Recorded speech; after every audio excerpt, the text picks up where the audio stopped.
अस्सलामुअलैकुम। तो आज है हमारा एमडी कैट और ई कैट का लेक्चर नंबर 2 और इसके अंदर आज हम पढ़ेंगे चैप्टर नंबर 2 काइनेमेटिक्स। देखो भाई, अगर आपने पूरी ज़िंदगी में इस चैप्टर को कभी खोल के भी नहीं देखा, लेकिन जस्ट आप ये एक वीडियो देख लेते हो तो पूरा चैप्टर जो है वो आपको क्लियर हो जाएगा। ठीक है, आपने क्या करना है, जस्ट आपने जो है वो एक कॉपी बना लेनी है फिज़िक्स की, जिसके अंदर जो भी मैं लिखवाऊँ पूरा का पूरा नोट डाउन कर लेना है। आपका ये चैप्टर बहुत ज़बरदस्त प्रिपेयर हो जाएगा एमडी कैट और ई कैट के लिए। जब आपको रिवाइज़ करना होगा, जस्ट आप अपने नोट्स को खोल के देखोगे, पूरा चैप्टर रिवाइज़ हो जाएगा। ठीक है, अच्छा, आज की वीडियो में कौन कौन से टॉपिक पढ़ेंगे, वो सारे टॉपिक बराबर में चल रहे हैं, जिसमें projectile motion, vector representation, properties, बहुत सारे टॉपिक हैं। सारी चीज़ें पढ़ेंगे, वेलोसिटी, एक्सेलरेशन, सब कुछ पढ़ेंगे। तो देख लो ताकि आपको बात समझ आ जाए। अच्छा, एक छोटी सी बात, उसके बाद लेक्चर शुरू करते हैं कि भाई, अगर आप एमी इंग्लिश सेंटर के एमडी कैट और ई कैट ग्रुप में ऐड होना चाहो तो इसकी फ़ीस है 4500 पूरे साल के लिए। ठीक है, इस फीस के अंदर आपको लेक्चर्स मिलेंगे, एमसीक्यूज़ बुक मिलेंगी तमाम सब्जेक्ट की। उसके अलावा आपको रोज़ ऑनलाइन टेस्ट मिलेगा, जिससे आप चेक कर सकते हो कि तैयारी कैसी है। और ये सिर्फ ग्रुप में आएंगे टेस्ट, और उसका रिज़ल्ट भी आपको फ़ौरन हम बना के देंगे ताकि आपको फ़ौरन पता चले तैयारी कैसी है। इसके अलावा लाइव सेशन, रिकॉर्डेड सेशन और आपकी गाइडलाइन सब आपको वहाँ मिल जाएगी। ठीक है, तो ऐड हो जाना। शुरू में इसी पैसा नंबर आया होगा, उसी पे जस्ट फीस पे कर उसी पे व्हाट्सएप कांटेक्ट कर लेना। हम आपको ग्रुप में ऐड करके तमाम बुक्स वगैरह एमसीक्यूज़ की दे देंगे, हमारी खुद की लिखी हुई है। ठीक है, अच्छा, अब शुरू करते हैं अपना लेक्चर। अच्छा, सबसे पहले समझ लेते हैं कि आपके पास काइनेमेटिक्स होती क्या है। देखो भाई, आपको पता है आपके पास साइंस है, साइंस की एक ब्रांच है फिज़िक्स, फिज़िक्स की एक और ब्रांच है आपके पास मैकेनिक्स। ठीक है, अब मैकेनिक्स की भी ब्रांचेस हैं, तो मैकेनिक्स की दो ब्रांच हैं, एक है काइनेमेटिक्स, दूसरी है डायनेमिक्स। अच्छा, डायनेमिक्स को हम तीसरे लेक्चर में पढ़ेंगे। उसके अंदर हम किसको स्टडी करेंगे, फोर्स को। फोर्स क्या कर रही है, फोर्स एक्सेलरेशन पैदा कर रही है, मोशन करा रही है। ठीक है, यहाँ पर जस्ट हम पढ़ेंगे मोशन को, यहाँ पर हम फोर्स को स्टडी नहीं कर रहे होंगे। आपको कहीं भी फोर्स लिखी हुई नहीं मिलेगी इस चैप्टर में। आपको जहाँ भी लिखा हुआ मिलेगा या तो velocity, acceleration, motion, position, vector, projectile, ये मिलेगा। फोर्स नहीं दिख रही होगी आपको, फोर्स मिस हो जाएगी। ठीक है, तो काइनेमेटिक्स में हम क्या करते हैं, काइनेमेटिक्स में हम जो है वो मोशन को स्टडी करते हैं, एक्सेलरेशन को, और इसके अलावा वेलोसिटी को, और साथ ही साथ जो है हम इसके अंदर पोजीशन को स्टडी कर रहे होते हैं। और फोर्स जिसकी वजह से मोशन हो रहा है उसको हटा देते हैं। फॉर एग्जांपल, मेरे को किसी ने मुक्का मारा, मैं उस मुक्के मारने वाले की फ़ोर्स को नहीं देखूंगा, बस ये देखूंगा कि मैंने मोशन कितना किया। चलो, बात समझ गए। अब इसी को देखो, पढ़ भी लो। It is the branch of physics that describe the motion of points bodies. Motion बता रहा है किसका, पॉइंट्स का, बॉडीज़ का, ऑब्जेक्ट्स का, एंड सिस्टम ऑफ बॉडीज़ का, ग्रुप ऑफ ऑब्जेक्ट का, without consideration of the causes of motion. इस वर्ड को याद रखना, ये अक्सर एमसीक्यूज़ में पूछ लिया जाता है। इसमें मोशन, इसमें आप फोर्स को स्टडी नहीं करोगे। अच्छा, अब आ जाओ आपके पास क्वांटिटीज़ पर। आप सब अच्छी तरीके से जानते हो आपके पास दो तरह की क्वांटिटीज़ होती हैं, एक होती है स्केलर क्वांटिटीज़, एक होती है वेक्टर क्वांटिटीज़। स्केलर क्वांटिटीज़ ऐसी क्वांटिटी जिसके लिए आपको डायरेक्शन की ज़रूरत ना पड़े, जस्ट मैग्नीट्यूड चाहिए हो और यूनिट चाहिए हो, आप क्वांटिटी को पहचान लो, डायरेक्शन बताना ना पड़े। फॉर एग्जांपल मास। ठीक है, मैंने कहा कि मेरा मास है आपके पास 10 kg, मैंने बोला मेरा मास है 10 kg। अब 10 kg के आगे आप मुझसे कुछ नहीं पूछोगे, डायरेक्शन नहीं पूछोगे। फॉर एग्जांपल, आप जो है वो मार्केट में गए सब्ज़ी लेने के लिए, आपने बोला कि मुझे 1 किलो आलू दे दो, तो आप क्या बोलते हो, एक क्या हो गया, मैग्नीट्यूड, और किलो क्या हो गया, यूनिट। तो बस दो चीज़ें चाहिए, एक मैग्नीट्यूड और दूसरा यूनिट, क्वांटिटी डिस्क्राइब हो जाए पूरी तरह से। तो ये हो गई आपके पास स्केलर क्वांटिटी, डायरेक्शन बताने की ज़रूरत ना पड़े। ठीक है, अब इसी की तरह वेक्टर को भी समझ लेते हैं ताकि क्लियर हो जाए। अब आपको किसी ने कहा कि भाई फोर्स लगाओ, 10 न्यूटन की फोर्स लगाओ। अब 10 न्यूटन की फोर्स, ठीक है, आप ये भी पूछोगे किस डायरेक्शन में, अपवर्ड डायरेक्शन में, डाउनवर्ड डायरेक्शन में, राइटवर्ड डायरेक्शन में, या लेफ्टवर्ड डायरेक्शन में। ठीक है, तो आपने डायरेक्शन पूछी, तो ऐसी क्वांटिटी जिसमें आपको डायरेक्शन भी चाहिए हो, मैग्नीट्यूड और यूनिट भी चाहिए हो, वो वेक्टर है। अब उसको आगे पढ़ेंगे, पहले स्केलर को थोड़ा और स्टडी कर लेते हैं। All those physical quantities. अच्छा, वेक्टर क्वांटिटी और स्केलर क्वांटिटी दोनों फिजिकल क्वांटिटीज़ होंगी, which can be specified by magnitude and a proper unit. Scalar quantity में आपको डायरेक्शन की कोई नीड नहीं होगी, ठीक है, डायरेक्शन की नो नीड, कोई डायरेक्शन की नीड आपको नहीं होगी। जस्ट आपको एक मैग्नीट्यूड चाहिए होगा, एक यूनिट चाहिए होगा, आप क्वांटिटी को पूरी तरह पहचान लोगे। तो ऐसी क्वांटिटी स्केलर क्वांटिटी है। अच्छा, स्केलर क्वांटिटी, अब फॉर एग्जांपल मैं आपके सामने एक एग्जांपल देता हूँ। बहुत सारी क्वांटिटीज़ हैं जो स्केलर हैं, टेम्परेचर, मास, स्पीड, इसके अलावा आपके पास डिस्टेंस, देखो वर्क, वॉल्यूम, डेंसिटी, ये सब एक आपके पास स्केलर क्वांटिटीज़ हैं। अब देखो मास, मैंने जस्ट आपको लिख के दिया m = 10 kg। अब इसके आगे मैं डायरेक्शन वगैरह कुछ नहीं बताऊंगा। आप कभी भी मास के ऊपर ये एरो बना हुआ नहीं देखोगे। क्यों? क्योंकि डायरेक्शन की ज़रूरत ही नहीं है मास को डिस्क्राइब करने के लिए, ठीक है। चलो बात समझ आ गई ना। अब आते हैं वेक्टर क्वांटिटीज़ में। आप स्केलर क्वांटिटीज़ की लिस्ट मैं ग्रुप में भेज दूंगा, तो सारी क्वांटिटीज़ एक बार देख लेना। कुछ हार्ड क्वांटिटीज़ भी हैं तो वो भी आपको पता होनी चाहिए। अच्छा, all those physical quantities having both magnitude and direction, इधर यहाँ पे लगा लो विथ प्रॉपर यूनिट, ये भी लिखना। And also obey the vector algebraic are known as vector quantities. बहुत बात सिंपल लिखी हुई है कि वेक्टर क्वांटिटी वो क्वांटिटी होगी जिसमें आपको डायरेक्शन भी चाहिए, मैग्नीट्यूड भी चाहिए और प्रॉपर यूनिट भी चाहिए, तो आप किसी क्वांटिटी को रिप्रेजेंट कर लोगे। फॉर एग्जांपल फोर्स की एग्जांपल ले लेते हैं। फोर्स के ऊपर आपको हमेशा या अक्सर ये एरो, ये आपको जो है वो एरो देखने के लिए मिलेगा। उसकी वजह क्या है? आपको जो है वो डायरेक्शन भी बतानी पड़ेगी कि आपने 10 न्यूटन की फोर्स लगाई, आपने पहचान लिया कि ये फोर्स है, लेकिन साथ ही साथ आपको डायरेक्शन भी बतानी होगी कि आपने राइट वर्ड लगाई, डाउनवर्ड लगाई, लेफ्ट वर्ड या अपवर्ड। अक्सर न्यूमेरिकल में आपको डायरेक्शंस बताई जाती है कि 10 न्यूटन की फोर्स राइट वर्ड लग रही है, 10 न्यूटन की फोर्स लेफ्ट वर्ड। तो क्यों बताते हैं? ताकि आप पहचान सको कि क्वांटिटी वेक्टर है, डायरेक्शन चाहिए, सही है। अच्छा, अब देखो यहाँ लिखा हुआ है फोर्स, एक्सेलरेशन भी एक वेक्टर क्वांटिटी है। और वेक्टर क्वांटिटी को आप ऐसे भी पहचान सकते हो कि इसके ऊपर एक एरो हेड आ रहा होगा। एरो मतलब एक जो है वो वेक्टर का साइन आ रहा होगा। वेलोसिटी एंड डिस्प्लेसमेंट, इसके अलावा और भी बहुत सारी क्वांटिटीज़ हैं जिसमें टॉर्क हो गया, ठीक है, और भी बहुत सारी हैं। अच्छा, अब आगे पढ़ते हैं। अब वेक्टर के बारे में तो आपने पढ़ लिया। अब यहाँ से असल कहानी शुरू होती है कि वेक्टर को रिप्रेजेंट कैसे करेंगे। वेक्टर को दो तरीके से रिप्रेजेंट करा जा सकता है। एक तो जस्ट ये एरो बना दो, ठीक है। अगर एरो नहीं बना रहे तो आप क्या करो, ये ऊपर एरो लगा दो, ये दो तरीके से। अगर इस तरीके से कर रहे हो तो ये अलजेब्रिक मेथड है, यहाँ पे लिखा हुआ है देखो, एनालिटिकल और सिंबॉलिक रिप्रेजेंटेशन। एनालिटिकल और सिंबॉलिक का मतलब क्या है कि आप एक सिंबल दोगे, उस सिंबल पर वेक्टर लगाओगे, मतलब एरो लगाओगे, तो उससे हमें पता चल जाएगा कि ये एक वेक्टर क्वांटिटी है। या आप इस तरह से उसे ड्रॉ भी कर सकते हो। अगर आप इस तरह से उसे ड्रॉ कर रहे हो तो ये मेथड कहलाएगा ग्राफिकल रिप्रेजेंटेशन।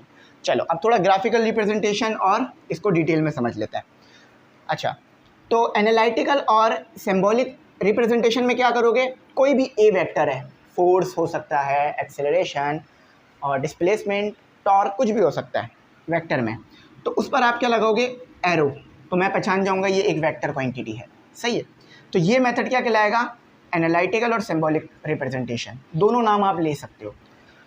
अब आपने क्या किया, आपने कोई सिंबल लिखकर एरो वगैरह नहीं लगाया, आपने जस्ट एक लाइन ड्रॉ कर दी, तो वो मेथड कहलाएगा ग्राफिकल रिप्रेजेंटेशन, यानी आप उस लाइन को ड्रॉ कर रहे हो, ग्राफ बना रहे हो, ठीक है। देखो इसमें क्या होगा, आपके पास होगा टेल। टेल क्या होगा, स्टार्टिंग पॉइंट। स्टार्टिंग पॉइंट से मुराद क्या है, जहाँ से वेक्टर शुरू हो रहा होगा। अच्छा, अब ये वेक्टर इनफाइनाइट तो है नहीं, ख़त्म भी हो रहा होगा, तो जहाँ पर वेक्टर ख़त्म हो रहा होगा वो होगा हेड, ठीक है, एंडिंग पॉइंट। एंडिंग पॉइंट लिख लेना इसको अपने पास क्योंकि ज़रूरी है। अच्छा, एंडिंग पॉइंट। अब जितनी इस वेक्टर की लेंथ है वो इसका मैग्नीट्यूड होगा। बात समझ में आई? जितनी इस वेक्टर की लेंथ है, फॉर एग्जांपल इसकी लेंथ जो है वो आपके पास 5 मीटर की है, तो ये इसका मैग्नीट्यूड होगा। यहाँ से लेकर यहाँ तक जितनी इसकी लेंथ बनेगी वो इसका मैग्नीट्यूड होगा। मैग्नीट्यूड क्या होता है, कोई भी आपके पास नंबर 10, 20, 30, ये आपके पास क्या है, ये आपके पास मैग्नीट्यूड है, सही है, इसको याद रख लेना। अब इसको ऐसे मिटा देते हैं। अच्छा, तो आपको समझ में आ गए, दो तरीके हैं रिप्रेजेंटेशन के। अच्छा, अब हमारे पास दो वेक्टर्स हैं। अब रिप्रेजेंटेशन तो आपने समझ ली। अब हमारे पास दो वेक्टर्स हैं, ए और बी। अब आपको पता है ए क्वांटिटी बी क्वांटिटी से के साथ जब मिलेगी तो एक रिजल्टेंट निकलेगा। इसको इस तरह से समझ लो कि आपने चाय बनाई, तो चाय कैसे बनती है? दूध, पत्ती और चीनी, ये 3 चीज़ें आपस में मिली तो एक रिज़ल्ट निकला और रिज़ल्ट आपका था चाय। इसी तरह से आपके पास क्या होगा, आपके पास 2 वेक्टर होंगे, एक वेक्टर होगा ए, एक वेक्टर होगा बी। जब ये ए वेक्टर बी में जाके मिलेगा तो आपको एक रिजल्टेंट वेक्टर मिलेगा। इसको ज़रा मैं थोड़ा सा प्रैक्टिकली समझा देता हूँ। फॉर एग्जांपल समझ लो आपके पास है F1 फोर्स या FA फोर्स। समझ लो ये FA क्या है? फोर्स है, फोर्स है जिसे हम बोल देते हैं FA। और FB क्या है? आपके पास फोर्स है, ये भी फोर्स है मगर अलग अलग फोर्सेस है। अब रिजल्टेंट क्या निकलेगा आपके पास? रिजल्टेंट में भी फोर्स आएगी लेकिन वो होगी FR, जिसे जब R भी कह सकते हो या FR भी कह सकते हो। समझ में आई बात? चलो अब इसको ज़रा करके चेक करते हैं कैसे। मैंने आपको 3 वेक्टर दे दिए और मैंने कहा इसका रिजल्टेंट बताओ। तो कैसे बताओगे? रूल याद रखना, पहले वाले वेक्टर के साथ, पहले वाले वेक्टर की हेड के साथ दूसरे वाले वेक्टर की टेल को मिलाओगे, या उल्टा भी कर सकते हो, दूसरे वाले वेक्टर की हेड के साथ पहले वाले वेक्टर की टेल को मिलाओगे। सही है, दोनों तरीका पॉसिबल है, वो मैं अभी कम्यूटेटिव लॉ में पढ़ा दूंगा। तो मैंने क्या कहा, जब 2 वेक्टरों को आप आपस में ऐड करोगे तो कैसे? पहले वाले वेक्टर की हेड के साथ दूसरे वाले वेक्टर की टेल को मिलाओगे। अच्छा देखो, ये आपके पास टेल है, ये वाला हेड है, तो ये आपका पहला वेक्टर आ गया, ठीक है, जो ए वेक्टर हो गया। अब मैंने क्या कहा, पहले वाले वेक्टर की हेड के साथ, यानी ये इसका हेड है तो इसकी टेल को इसमें मिलाओगे।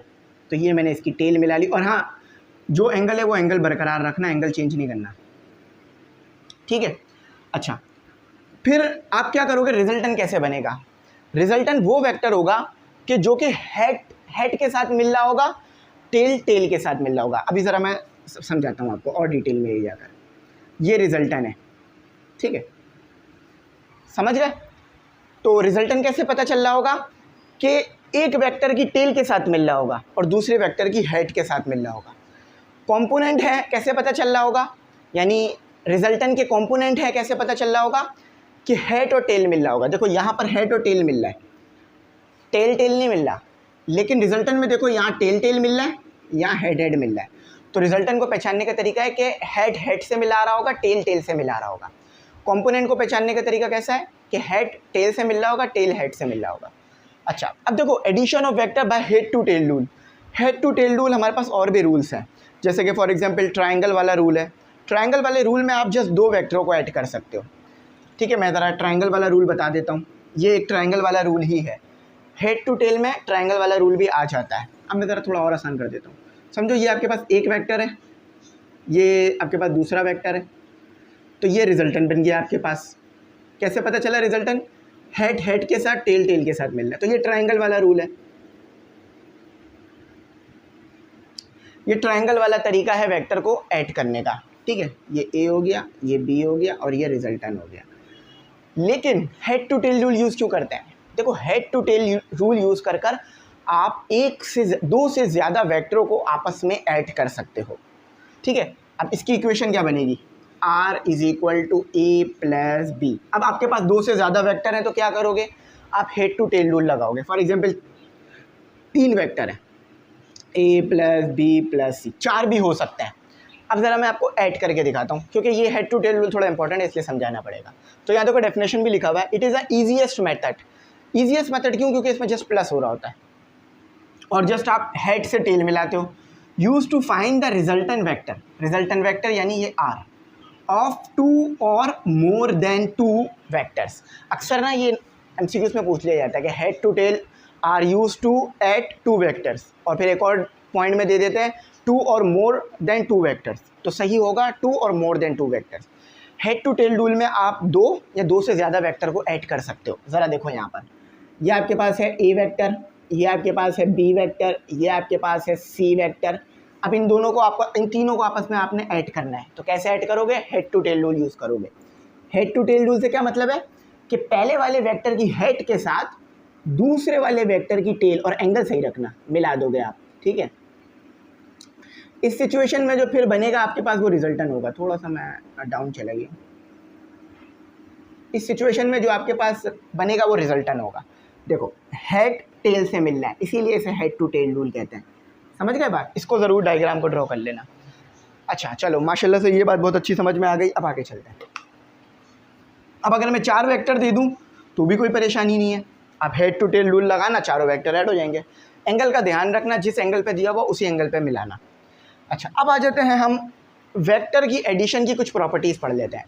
प्रॉपर्टीज़ से क्या मुराद है कि आप वेक्टर को कैसे कैसे ऐड कर सकते हो। ठीक है, मतलब अगर 2 वेक्टर को प्लस कर लो, मतलब पहला एक वेक्टर ले लो फिर दूसरा वेक्टर, या पहले दूसरा वेक्टर ले लो फिर पहला वेक्टर, तो ये प्रॉपर्टीज़ में आता है। ठीक है, अब देखो ज़रा यहाँ आपके पास बहुत सारी प्रॉपर्टीज़ हैं। कम्यूटेटिव प्रॉपर्टी है, एसोसिएटिव प्रॉपर्टी है और डिस्ट्रीब्यूटिव प्रॉपर्टी है। याद रखना यहाँ पर हम जो भी प्रॉपर्टी पढ़ रहे हैं वो एडिशन के लिए पढ़ रहे हैं, तो हमेशा बीच में एडिशन मिलेगा, मल्टीप्लिकेशन नहीं मिलेगा, क्योंकि हम मल्टीप्लिकेशन के लिए नहीं पढ़ते हैं यहाँ पर। ठीक है, अच्छा अब आपके पास 2 वेक्टर हैं, यहाँ पर मैं ड्रॉ करके दिखाता हूँ, बात क्लियर होगी। आपके पास 2 वेक्टर हैं, ए वेक्टर और इस तरह से बी वेक्टर। अब आपके पास 2 तरीके हैं इनको ऐड करने का, पहले ए और बी कर लो या पहले बी और ए कर लो। दोनों सिचुएशन में आंसर आपको सेम मिलेगा, रिजल्टेंट वेक्टर मिलेगा। आओ मैं करके दिखाता हूँ। भाई ऐसा होता है ना, चाय बना रहे हो तो कहा क्या जाता है, पहले पत्ती मिलाओ फिर दूध मिलाओ, है ना, ताकि वो दूध पत्ती ना बने। लेकिन अगर पहले दूध मिला दोगे फिर पत्ती मिलाओगे तो वो दूध पत्ती बन जाएगी। क्यों? क्योंकि जो पानी है वो थोड़ा वेपराइज हो जाएगा, यानी बॉयल होने से उड़ जाएगा। तो यहाँ पर ऐसा कुछ नहीं है, पहले ए ले लो फिर बी ले लो, या पहले बी ले लो फिर ए ले लो, आंसर ए आर ही मिलेगा। करके दिखाता हूँ। देखो ये आपने पहले ले लिया ए वेक्टर ले लिया, ये आपने ले लिया बी, आपको क्या मिला, रिजल्टेंट वेक्टर मिला। ठीक है, ये रिजल्टेंट वेक्टर मिला। लेकिन अब आपने क्या किया, आपने जो है वो थोड़ा सा उलट कर लिया। आपने अब पहले ले लिया बी ऐसे बना हुआ था ना, देखो पहले आपने ले लिया, थोड़ा सा ज़्यादा बन गया बी। ठीक है, पहले ले लिया आपने बी, फिर आपने ले लिया ए, लेकिन आंसर फिर भी रिजल्टेंट बना। ये ब्लैक वाला बना देता हूँ आर। आंसर फिर भी आपके पास क्या बना, रिजल्टेंट बना आर। ये वाला आर कैसे निकला, बी प्लस ए कर, और ये वाला आर कैसे निकला, ए प्लस बी कर। तो दोनों सिचुएशन में आंसर आपके पास आर ही निकला, अलग नहीं आया। तो यही आपके पास होता है कम्यूटेटिव लॉ। कम्यूटेटिव लॉ ये कहता है कि पहले ए प्लस बी कर लो या बी प्लस ए कर लो, दोनों सिचुएशन में आंसर सेम आएगा। अब इसको आप न्यूमेरिकली भी देख सकते हो। फॉर एग्जांपल ए आपके पास है 5, बी आपके पास है 10, तो 5 प्लस 10 15, 10 प्लस 5 फिर 15। तो इससे भी पता चल रहा है, बहुत सारे तरीके हैं प्रूफ होने के। तो ये इस तरह से भी लिखा जा सकता है, दोनों तरीके से। तो आई होप ये समझ में आ गया होगा। अब चलते हैं अपने फर्दर टॉपिक्स के ऊपर, उसे करते हैं। तो स्टूडेंट अब जो टॉपिक है ना वो MCQs के लिए बहुत इंपॉर्टेंट है, और इससे टफ MCQs बनते हैं, यानी मुश्किल। तो चलो इनको समझते हैं, बहुत आसान करके समझा देता हूँ। अच्छा अब आता है हमारे पास associative law of vector addition. अच्छा एक बात याद रखना, डिस्ट्रीब्यूटिव लॉ भी होता है, लेकिन डिस्ट्रीब्यूटिव लॉ यहाँ पे मैंने नहीं लिखा है, मैं उसे बाद में पढ़ा दूँगा, यहाँ आप खुद भी देख सकते हो। अच्छा यहाँ पर देखो एसोसिएटिव लॉ में क्या लिखा हुआ है। एसोसिएटिव लॉ में ना याद रखना आपके पास 3 वेक्टर होंगे। इससे पहले हमारे पास क्या था, 2 वेक्टर थे ना, ए और बी, लेकिन एसोसिएटिव लॉ में हमारे पास 3 वेक्टर होंगे, ए प्लस बी प्लस सी और ए प्लस बी प्लस सी। अच्छा इस चीज़ को याद रखना, ये जो चीज़ है ना ब्रैकेट, इसको याद रखना। सबसे पहले इसके बारे में थोड़ा सा पढ़ लेते हैं, उसके बाद जो है वो मैं आपको एसोसिएटिव लॉ समझा देता हूँ, ताकि आपको ना समझने में मुश्किल ना हो। अच्छा अब एसोसिएटिव लॉ क्या कहता है, the law state that the sum of vectors remain same irrespective of their order. मतलब आप ऑर्डर कुछ भी लो, ऑर्डर से क्या मुराद है कि चाहे आप पहले बी प्लस सी को सॉल्व कर लो फिर ए में ऐड कर लो, या आप ए प्लस बी को सॉल्व करके सी में ऐड कर दो, लेकिन रिजल्टेंट सेम रहेगा। बात समझ आई? भाई देखो ऐसा हो सकता है ना कि पहले 2 चीज़ों को कर रहे हो फिर तीसरी चीज़ के साथ ला रहे हो तो कुछ डिफरेंस आ जाए, या पहले शुरू की 2 चीज़ों को ले लो और फिर तीसरी चीज़ को लाओ। देखो यहाँ पर कह रहे हैं ना इररिस्पेक्टिव ऑर्डर। ऑर्डर से क्या मुराद है कि पहले बी और सी को ऐड कर लो फिर ए में ऐड कर दो, या पहले ए और बी को ऐड कर लो फिर सी में ऐड कर दो, लेकिन दोनों सिचुएशन में आंसर आपके पास सेम आएगा। तो देखो यहाँ कह रहा है और grouping in which they are arrange consider 3 vectors. अब 3 वेक्टर्स कंसीडर करो, ए बी एंड सी। अब मैं इसे यहाँ पे बनाऊँगा। अच्छा, इसका मतलब ये लॉ लिखा हुआ किस तरह होता है, इक्वेशन में इस तरह लिखा होता है। अच्छा, इससे पहले जो मैंने कुछ वेक्टर्स लिखे थे ना, उसके ऊपर मैं एरो हेड लगाना भूल गया था, तो वो लगा लेना, ठीक है। तो मैं एरो लगाना भूल गया था। A plus bracket B plus C equal to बराबर होगा A plus B plus C के। अब इसको मैं ज़रा यहाँ बना के दिखाता हूँ। देखो, सबसे पहले मैं इसे ड्रॉ करके दिखा देता हूँ। पहले मैंने क्या किया, ए प्लस बी कर लिया, यानी मेरे पास 3 वेक्टर है। समझो मेरे पास 3 वेक्टर है, एक ए वेक्टर है, एक बी वेक्टर है और एक सी वेक्टर है। तो सबसे पहले मैंने क्या किया, इसको आप बना लेना, इसी के नीचे बनाना, ठीक है। सबसे पहले मैंने क्या किया, ए वेक्टर को लिया, उसके बाद मैंने बी वेक्टर को लिया। तो जब मैं ए और बी वेक्टर को लूँगा तो मेरे पास क्या होगा, ए और बी को अगर मैं ऐड कर दूँगा तो मेरे पास एक रिजल्टन आ जाएगा। तो मैंने इसे आपस में ऐड करा दिया, ठीक है। तो ये मेरे पास रिजल्टन आ गया, आर इज़ इक्वल टू, इसे मैं आर प्राइम बोल रहा हूँ, ए प्लस बी, सही है।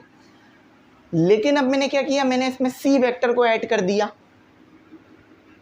ठीक है। सी वेक्टर इस तरह से बन रहा है। अब ये आपके पास फाइनल रिजल्टन आ गया, सी वेक्टर। तो मैंने क्या किया, ए प्लस बी किया, फिर सी किया, लेकिन मेरे पास क्या आया, मेरे पास आर आया, है ना। अब इसको उलट करके देखते हैं। उलट करने से क्या मुराद है, पहले मैं बी और सी को ऐड करूँगा, फिर ए को ऐड करूँगा, तो क्या आंसर सेम आता है या नहीं आता, ये चेक कर लेते हैं, ठीक है। अब याद रखना। अच्छा, अब इसी को मैं यहाँ बना देता हूँ। अच्छा, याद रखना, ये वाला जो लाइन है आपकी, ये रिजल्टन थी किसका, ए प्लस बी का। अब आ जाओ ज़रा इधर से। पहले मैंने वेक्टर बनाया सी, ठीक है, फिर मैंने वेक्टर बनाया बी। देखो, पहले मैंने वेक्टर बनाया सी, फिर मैंने वेक्टर बनाया बी। अब मैंने इन दोनों को आपस में ऐड कर दिया, तो मेरे पास क्या निकल कर आया, मेरे पास निकल कर आया R prime is equal to B plus C, है ना। लेकिन अब मैंने क्या किया, उसमें ए ऐड कर दिया, उसमें मैंने ए ऐड कर दिया। लेकिन आप देखो, फिर मेरे पास जो वेक्टर आया वो आर ही आया। अब इसी को मैं यहाँ पे बना देता हूँ। तो अगर मैं इसको यहाँ पे बनाऊँगा तो ये ऐसे करके लाइन आएगी, समझे मेरी बात। देखो, ये इस तरह करके लाइन आएगी, इस तरह करके यहाँ पे लाइन जुड़ेगी, इस तरह करके यहाँ, समझ गए। अब ये दोनों डायग्राम आपने बनानी है। ये हमारे पास कंबाइन है, आर सॉरी यहाँ लिखते थे R prime is equal to C plus B. ये मेरे पास कंबाइन डायग्राम है, ये मेरे पास जस्ट सी बी और ए की है, यानी इस चीज़ की है, समझ गए ना। दोनों सिचुएशन में चाहे मैं सी को बी में ऐड करके फिर ए में ऐड कर रहा हूँ तो भी रिजल्टन आ रहा है, या मैं ए को बी में ऐड कर रिजल्टन निकाल कर सी में ऐड कर रहा हूँ तो भी मेरे पास आ रहा है। अब यही हमारे पास था एसोसिएटिव लॉ, बस ये समझाना था। अब ये रिमूव कर रहा हूँ क्योंकि यहाँ पर हम दूसरी चीज़ करेंगे। इसको बना लेना, ठीक है, जगह नहीं थी इसलिए मैंने यहाँ बनाया। चलो, अब आसान चीज़ों पे आ जाओ। अच्छा, अब देखो, कोसाइन लॉ, इसकी पूरी डेरिवेशन होती है, यानी कोसाइन लॉ मतलब कॉस लॉ भी कह रहे होते हैं इसे। तो कोसाइन लॉ इसकी पूरी डेरिवेशन होती है। अब एमडी कैट और ई कैट के अंदर आपको ये फ़ायदा हो जाता है कि इसकी कोई डेरिवेशन आपको नहीं करनी, जस्ट लॉ को याद रखना है। डेरिवेशन आप फर्स्ट ईयर सेकेंड ईयर में कर चुके होगे, ख़ासतौर पे फर्स्ट ईयर में कर ली होगी। तो कोसाइन लॉ क्या है आपके पास, A square plus B square minus 2ab cos theta. For example, अगर आपको ए की वैल्यू पता है, बी की वैल्यू पता है और थीटा पता है तो आप रिजल्टन निकाल सकते हो कोसाइन लॉ की मदद से। हाँ, अगर कोसाइन लॉ लगाने का दिल नहीं है तो साइन लॉ लगा लो, उसमें भी सेम है, ए बी और साइन अल्फ़ा साइन बीटा। हाँ, लेकिन एंगल्स आपको पता होने चाहिए, एंगल्स नहीं पता होंगे तो आप ये लॉस नहीं लगा सकोगे। बहुत सारे न्यूमेरिकल्स और एमसीक्यूज इसी पर आएंगे जो कि हम आगे अभी करेंगे। तो कोसाइन लॉ लिख लो अपने पास और साइन लॉ लिख लो। इसको मैंने ज़्यादा डिटेल में लेके नहीं गया हूँ क्योंकि इसकी डेरिवेशन होती है और आपको पता है एमडी के डी कैट में आप डेरिवेशन नहीं करते। ये आपको फ़ायदा हो जाता है। अच्छा, अब आ जाते हैं हम, अगर हम कोई नंबर, कोई इंटीजर अपने वेक्टर के साथ मल्टीप्लाई कर देते हैं तो क्या सिचुएशन बनेगी, उसको देखते हैं। याद रखना, मल्टीप्लाई करने पर आपका वेक्टर बड़ा हो जाएगा। फॉर एग्जांपल, आपके पास 10 रुपये हैं, मैंने कहा मैं 10 रुपये में 2 मल्टीप्लाई कर रहा हूँ, तो अब कितने रुपये हो गए, 20 रुपये हो गए, ठीक है। लेकिन आपके पास 10 रुपये हैं, मैं आपको बोलता हूँ मैं 2 डिवाइड कर रहा हूँ 10 रुपये से, तो कितने हो जाएंगे, 5 रुपये। तो सिंपल, जो आम जिंदगी में हो रहा होता है वही चीज़ है। अब ये कोई वेक्टर फोर्स भी हो सकती है, ये कोई वेक्टर आपके पास एक्सेलरेशन भी हो सकता है। समझो आपके पास एक वेक्टर था, यहाँ पर मैं इस वेक्टर को ले लेता हूँ 5 का। अब यूनिट में नहीं लिख रहा, अगर यूनिट लिख दूंगा तो पता चल जाएगा वो फोर्स है या क्या है। चलो ये भी लिखते हैं, फोर्स है, फोर्स। यहाँ पर ये वेक्टर है 10 का, क्योंकि ये थोड़ा बड़ा है ना, तो 2 एग्जाम्पल से समझा दूंगा, बात अच्छी समझ आ जाएगी। Multiplication and division of vector by number, यानी आप एक वेक्टर के साथ जस्ट नंबर मल्टीप्लाई कराओगे। इक्वेशन ये है इसकी, v प्राइम, ब्लैक से लिख लेते हैं, v प्राइम। अब क्या क्या नंबर मल्टीप्लाई करा रहे हो, नंबर कोई भी हो सकता है, 0 के अलावा होना चाहिए। 1 2 3 4 5 6 7 8 9 10। हाँ, नेगेटिव में होगा तो उसका अलग असर होगा, वो भी बता दूंगा। अब मैंने मल्टीप्लाई कराया जस्ट 2, n की वैल्यू मैंने रख ली अभी 2, अभी के लिए 2 रख लिए, तो मैं 5 के साथ मल्टीप्लाई करा रहा हूँ, तो मेरे पास क्या आ जाएगा, मेरे पास आ जाएगा 10 न्यूटन। तो अब ये वाली जो लाइन है वो क्या हो जाएगी, आपके पास एक बड़ी लाइन बन जाएगी। पहले ये लाइन थी छोटी, मतलब पहले ये वेक्टर छोटा था, अब ये बड़ा वेक्टर हो गया, 10 न्यूटन का वेक्टर हो गया, और इस पर प्राइम लगा देना, इससे पता चल जाएगा कि कोई नंबर मल्टीप्लाई हो चुका है इसके साथ, ठीक है। अच्छा, अब आपने क्या किया, अब आपने -2 मल्टीप्लाई करा दिया, पहले तो पॉजिटिव कराया था, अब नेगेटिव कर दिया। अब नेगेटिव के करने से देखो क्या इम्पैक्ट पड़ा, ये चेक करते हैं। तो v प्राइम -2 और 10, अब ये वाला वेक्टर ले रहा हूँ, अलग अलग इसलिए ले रहा हूँ ताकि समझ में आए, -20 न्यूटन। अब -20 न्यूटन से क्या समझ में आ रहा है, इससे ये समझ में आ रहा है कि देखो इसके अंदर आपने n = 2 मल्टीप्लाई कराया, तो ये जस्ट बड़ा हो गया मगर डायरेक्शन सेम रखी, जस्ट मैग्नीट्यूड बढ़ गया, लेंथ बढ़ गई मगर डायरेक्शन सेम रखी। मगर आपने नेगेटिव में नंबर मल्टीप्लाई कराया, तो अब क्या हुआ, बेशक मैग्नीट्यूड तो बढ़ा, बेशक मैग्नीट्यूड तो बढ़ा मगर डायरेक्शन रिवर्स कर दी। ये जो नेगेटिव का साइन है ना, याद रखना ये डायरेक्शन बता रहा होगा। अगर पॉजिटिव है तो समझ लो जिस डायरेक्शन में वेक्टर है उसी डायरेक्शन में रहेगा, मगर नेगेटिव हुआ तो रिजल्टेंट अपोजिट डायरेक्शन में चला जाएगा। यहाँ पर जो आंसर है वो नेगेटिव, तो ये हो गया -20 न्यूटन। समझे मेरी बात, चलो माशाल्लाह से बहुत अच्छी बात समझ आई। अच्छा, अब हम करते हैं, अब आपने वेक्टर के साथ कोई नंबर डिवाइड करा दिया तो फिर क्या होगा। फॉर एग्जांपल n = 2 ही रख लेते हैं, 2 डिवाइड करा देते हैं, तो v प्राइम इसलिए लगा रहा हूँ ताकि हमने कोई नंबर डिवाइड कराया है, पता चल जाए। तो इसी को रख लेते हैं, इसको रख लेते हैं 10 को, तो 10 डिवाइडेड बाई 2, तो आंसर क्या निकल कर आया आपके पास, अब बच्चों के पास आंसर आया 5 न्यूटन। न्यूटन इसलिए क्योंकि मैंने फोर्स कह लिया उसे, 5 न्यूटन आया। 5 न्यूटन आने से क्या पता चल रहा है कि अब जो वेक्टर आपका बड़ा था वो छोटा हो गया। छोटा कितना हुआ, देखो इधर ही बना लेता हूँ, इतना छोटा हो गया वो आपके पास, पहले डबल था ना, अब उसका आधा हो गया। तो अगर नंबर डिवाइड करोगे तो आपका वेक्टर छोटा हो जाएगा, सिंपल सी बात है, ठीक है। तो इस तरह का कुछ वो आ जाएगा। अच्छा, डायरेक्शन सेम रहेगी, डायरेक्शन क्यों सेम रहेगी, क्योंकि मैंने नंबर जस्ट डिवाइड किया है पॉजिटिव में रखकर। हाँ, नेगेटिव में रखता तो डायरेक्शन भी तब्दील हो जाती, उस तरफ चली जाती, ठीक है।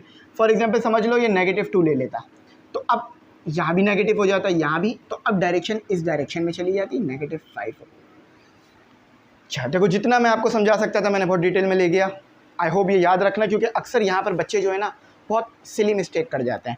सिली मतलब उन्हें पता होता है मगर छोटी मोटी कन्फ्यूजन से बात ख़राब हो जाती है, बात ख़राब नहीं करनी है आपने। अब आओ वेक्टर में एक और बहुत इंपॉर्टेंट चीज़ है, कार्टेशियन कोऑर्डिनेट सिस्टम। अच्छा, इससे पहले आप कार्टेशियन कोऑर्डिनेट सिस्टम को 2 एक्सिस में पढ़ रहे थे, अब 3 एक्सिस में पढ़ते हैं, 3 एक्सिस में पढ़ते हैं।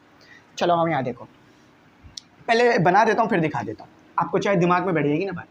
अच्छा देखो, ये आपके पास नहीं, इस तरह बना देता हूँ, ठीक है। ये आपके पास हो गया एक्स एक्स वाई एक्सिस, ये आपके पास हो गया एक्स एक्सिस, और ये हो गया आपके पास जी एक्सिस। इसी को बोलते हैं कार्टेशियन कोऑर्डिनेट सिस्टम। मगर ये कार्टेशियन कोऑर्डिनेट सिस्टम 3 डायरेक्शन में है। 3 डायरेक्शन, y की भी है, x की भी है और z की भी है। याद रखना z की जो डायरेक्शन है वो इन्वर्ट की तरफ डिफाइन होती है, अंदर की तरफ जा रही होती है, ठीक है, याद रखना। अब पेपर में 3D नहीं बना, बोर्ड पे 3D नहीं बनाया जा सकता क्योंकि इसमें 2 डायरेक्शन है, y एक्सिस है, x एक्सिस है, z नहीं है, अंदर की तरफ कोई लाइन नहीं बनाई जा सकती, तो इसीलिए उसको नीचे करके बना देता है।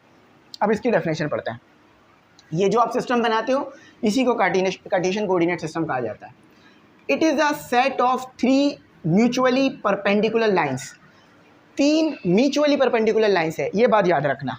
मतलब ये वाला एंगल भी 90 का है, यानी y और x के दरमियान एंगल भी 90 का है, और x और z के दरमियान एंगल भी 90 का है, और z और y के दरमियान भी एंगल 90 का है। अगर रेडियन में देखना चाहो, क्योंकि रेडियन में भी पूछ लेते हैं, तो ये होगा π/2, ये होगा π/2, ये होगा π/2। ठीक है, बात समझे मेरी? जी सर समझे बात आपकी, चलो माशाल्लाह अच्छी बात हो गई। अच्छा अब आते हैं, आगे करते हैं। एक्स एक्सिस वो मैंने बना दिया, वाई एक्सिस मैंने बना दिया, जेड एक्सिस मैंने बना दिया, तीनों एक्सिस बना दिए भाई। अच्छा, इन तीनों लाइन में एक पॉइंट कॉमन होगा, जहाँ पर ये तीनों मीट कर रही होंगी, वो ये पॉइंट है, वो ये पॉइंट है, ठीक है। इस पॉइंट को कहा जाएगा, इस पॉइंट को कहा जाएगा ओरिजिन। ओरिजिन, ओरिजिन पर क्या होगा, x की वैल्यू, y की वैल्यू, z की वैल्यू 0। देखो मैं इस बीच वाले पॉइंट की बात कर रहा हूँ, यहाँ पर तीनों लाइन आपस में मिलेंगी, इंटरसेक्ट कर रही होंगी, ये कॉमन पॉइंट है तीनों के अंदर, और ये होगा 0। यहाँ पर तीनों वैल्यू 0 आ रही होंगी। फॉर एग्जाम्पल मैं बोलूँ कि आपके पास एक बॉडी है जो यहाँ ओरिजिन पे रखी हुई है, बहुत बार बोला जाएगा ये बात, आपको हर जगह बोली जाएगी ये बात, आपको बस आपको याद होनी चाहिए, ठीक है। बार बार आपको ये बात बोलेंगे, आपको वो बोलेंगे एक बॉडी है आपके पास जो ओरिजिन पे रखी हुई है, तो इसका मतलब क्या है, ओरिजिन पे होने से x की वैल्यू 0, y की वैल्यू 0, z की वैल्यू 0। समझे मेरी बात? बस याद रखना। तो common initial point call origin. अच्छा, और ये सिस्टम क्यों यूज़ करते हैं, use to find the location of an point या ऑब्जेक्ट। अब देखो समझो आपके पास कोई ऑब्जेक्ट यहाँ पर है, कोई ऑब्जेक्ट आपके पास यहाँ पर है, अब ये क्या पोजीशन पर है, किस लोकेशन पर है, आप कैसे पता करोगे, ठीक है। अब मैं वो सिखाता हूँ आपको, चलो कोई मसले वाली बात। तो समझ गए ना कार्टेशियन कोऑर्डिनेट क्या है, एक्स वाई जेड एक्सिस का मिलना, ये कार्टेशियन कोऑर्डिनेट है। इस्तेमाल क्यों कर रहे हैं, किसी की लोकेशन पता करने के लिए, किसी पॉइंट को पता करने के लिए। याद रखना सिर्फ पॉइंट नहीं, यहाँ पर कोई ऑब्जेक्ट भी हो सकता है, कॉन्टीन्यूअस मास भी हो सकता है, और डिस्क्रीट मास भी हो सकता है। पॉइंट एक डिस्क्रीट मास होता है, ठीक है। अच्छा अब देखो, अब आपने मेजर करनी है कि ये पॉइंट यहाँ पर है, एक्स एक्सिस में किस डायरेक्शन में है, वाई एक्सिस में कितना डिस्टेंस कवर किया, और जेड एक्सिस में। तो ये समझ लो, ये ये थोड़ा सा गलत बन रहा है, इसकी वजह ये कि ऊपर बना लेते हैं थोड़ा। ये आ गया आपका रिजल्टेंट, ठीक है, रिजल्टेंट आ गया। रिजल्टेंट यानी एक्स वाई जेड मिलके बन रहा है। यहाँ से लेकर यहाँ तक का जो लेंथ है वो एक्स डायरेक्शन में कितनी लेंथ कवर की पता चल गया। यहाँ से लेकर यहाँ तक की जो लेंथ है वो z डायरेक्शन में कितनी कवर की पता चल गया। अब तीसरा डायरेक्शन कौन सा है आपके पास, तीसरी डायरेक्शन होगी, एक x डायरेक्शन हो गई, एक y डायरेक्शन हो गई, और तीसरी डायरेक्शन आपके पास z होगी। अच्छा अब z बना नहीं सकता, उसकी वजह ये है कि जगह नहीं है, वरना z अंदर की तरफ बनेगा, अंदर की तरफ, ठीक है, z अंदर की तरफ ड्रॉ होगा। तो x डायरेक्शन में कितनी कवर की, y डायरेक्शन में कितनी कवर की, और z डायरेक्शन यू अंदर की तरफ एक डायरेक्शन आती है, इस डायरेक्शन में कितनी कवर की पता चल जाएगा। तो इस तरह से आपके पास क्या होगा, रिजल्टेंट आ जाएगा। रिजल्टेंट आपके पास ऐसे निकलना होगा, r = x + y + z, ठीक है। तो आई होप ये अच्छा समझ में आ गया होगा। चलो अब आगे चलते हैं। अगर इसका रिजल्टेंट निकालना है तो x² y² z² whole radical, ठीक है। देखो यहाँ लिखा हुआ भी, ये लिखा हुआ भी, अच्छा, अब आते हैं यूनिट वेक्टर्स, फ्री वेक्टर्स और इस तरह के वेक्टर्स की टाइप्स पर आ जाते हैं। याद रखना ये रिजल्टेंट निकाला है मैंने उस वेक्टर के लिए, उस पॉइंट के लिए कि ये वैल्यू कितनी है, ये वाली वैल्यू कितनी है, यार वाली वैल्यू कितनी है, सही। अच्छा, अब बनाते हैं, अब पढ़ते हैं यूनिट वेक्टर। तो देखो यूनिट वेक्टर को समझ लो, यूनिट वेक्टर क्या होता है। गर्मी आज बहुत ज़्यादा है। अच्छा, अब यूनिट वेक्टर समझ लो, यूनिट वेक्टर क्या होता है। देखो भाई, यूनिट वेक्टर आपके पास वो वेक्टर होता है जिसका मैग्नीट्यूड 1 आ रहा हो। क्या आ रहा हो? 1 आ रहा हो। अब कैसे आएगा 1, ज़रा देखो। इसका फॉर्मूला याद रखना, अक्सर इसका फॉर्मूला आपसे पूछा जाता है और इसी फॉर्मूले की मदद से आप कर रहे होते हैं न्यूमेरिकल वगैरह, MCQs वगैरह। ए आपके पास वेक्टर है और डिनोमिनेटर में क्या है? उस वेक्टर का मैग्नीट्यूड या उस वेक्टर का रिजल्टेंट। ये वेक्टर लिखने के तरीका, इस तरीके से क्या पता चल रहा है कि एक्स डायरेक्शन में कितना है, वाई डायरेक्शन में कितना है, जेड डायरेक्शन में कितना है। ठीक है, आई का मतलब है एक्स एक्सिस, वाई का जे का मतलब है जेड और के का मतलब है जे का मतलब है वाई और के का मतलब है जेड। अच्छा, और उसके बाद फिर जो भी आपके पास X square plus Y square plus Z square है, इसको स्क्वायर कर लेना, आपके पास यूनिट वेक्टर आ जाएगा और इसका जो मैग्नीट्यूड आता है वो 1 आता है, यहाँ लिखा हुआ भी है। अभी मैं MCQs कराऊंगा तो ज़्यादा अच्छा समझ में आ जाएगा। A unit vector is defined as a vector in any specific direction whose magnitude is unity यानी 1। निकालने का तरीका ये है और ये डायरेक्शन बताने के लिए यूज़ हो रहा होता है। ठीक है, फ्री वेक्टर। फ्री वेक्टर एक ऐसा वेक्टर है जिसे आप कहीं भी बना दो, कहीं भी बना दो। देखो अभी तो मैंने देखो यहाँ से शुरू किया था ना। अब एक फ्री वेक्टर ले लेते हैं, ये x हो गया, ये y हो गया, ये z हो गया। 2 डायमेंशन भी ले सकते हो, कोई मसला नहीं। अब एक फ्री वेक्टर है, वो कहीं भी बन जाएगा। समझो ये एक फ्री वेक्टर है a, ये कहीं भी बन जाएगा। यहाँ बना लो, यहाँ बना लो, अगर यहाँ नहीं बना रहे तो कहीं भी बना लो। एक फ्री वेक्टर है, कहीं भी बन जाएगा, कहीं भी बन जाएगा कार्टेशियन कोऑर्डिनेट में। फ्री है, कहते हैं ना यार तुम फ्री हो, आ जाओ मेरे साथ। बस वही बात है, अगर फ्री है तो कहीं भी आ जाएगा, कहीं भी बन जाएगा। तो अपने आप को मसरूफ़ रखो भाई। फ्री होना ज़्यादा अच्छी बात नहीं है। A free vector is a vector that can be moved anywhere. देखो वो कह भी रहा anywhere in space without changing it's characteristics. उसकी कोई कैरेक्टरिस्टिक्स ही चेंज नहीं होगी, उसकी बुनियादी कोई हालत चेंज नहीं होगी। मतलब ना उसे आपको माइनस ना डिवाइड कुछ भी नहीं करना पड़ेगा, बस जस्ट उठाओ कहीं भी रख दो। ना उसकी लेंथ ना उसका मैग्नीट्यूड, जस्ट उठाओ कहीं भी रख दो। ये फ्री वेक्टर है। चलो आई होप माशाल्लाह से अच्छा समझ में आया हो, लिख लो इसे। आओ चलो अब आगे टॉपिक्स पढ़ते हैं। तो स्टूडेंट अब जो है वो मज़ीद इम्पॉर्टेंट टॉपिक करते हैं और यहाँ से तो अक्सर MCQs आपको खुद ही देखने के लिए मिल जाएंगे, मुझे कहना नहीं पड़ेगा। ठीक है, चलो अब समझते हैं। Position vector. देखो पोजीशन वेक्टर वो वेक्टर है जो पोजीशन बता रहा हो, मतलब आपकी पोजीशन किस तरफ है, एक्स एक्सिस में, वाई एक्सिस में किस तरफ है। फॉर एग्जांपल मैंने ये एक वेक्टर बताया, ये एक पोजीशन वेक्टर है, तो ये आपको बताएगा कि आप वाई एक्सिस में कहाँ पर हो, मतलब वाई एक्सिस में कितने डिस्टेंस पर हो और एक्स एक्सिस में कितने डिस्टेंस पर हो। तो ऐसा वेक्टर आपके पास पोजीशन कहलाता है, जो कि आपको पोजीशन लोकेशन बता रहा हूँ। चलो देखो ये लिखा हुआ भी है, a vector that indicate the position of a point. Point यानी यहाँ पर कोई पॉइंट होगा।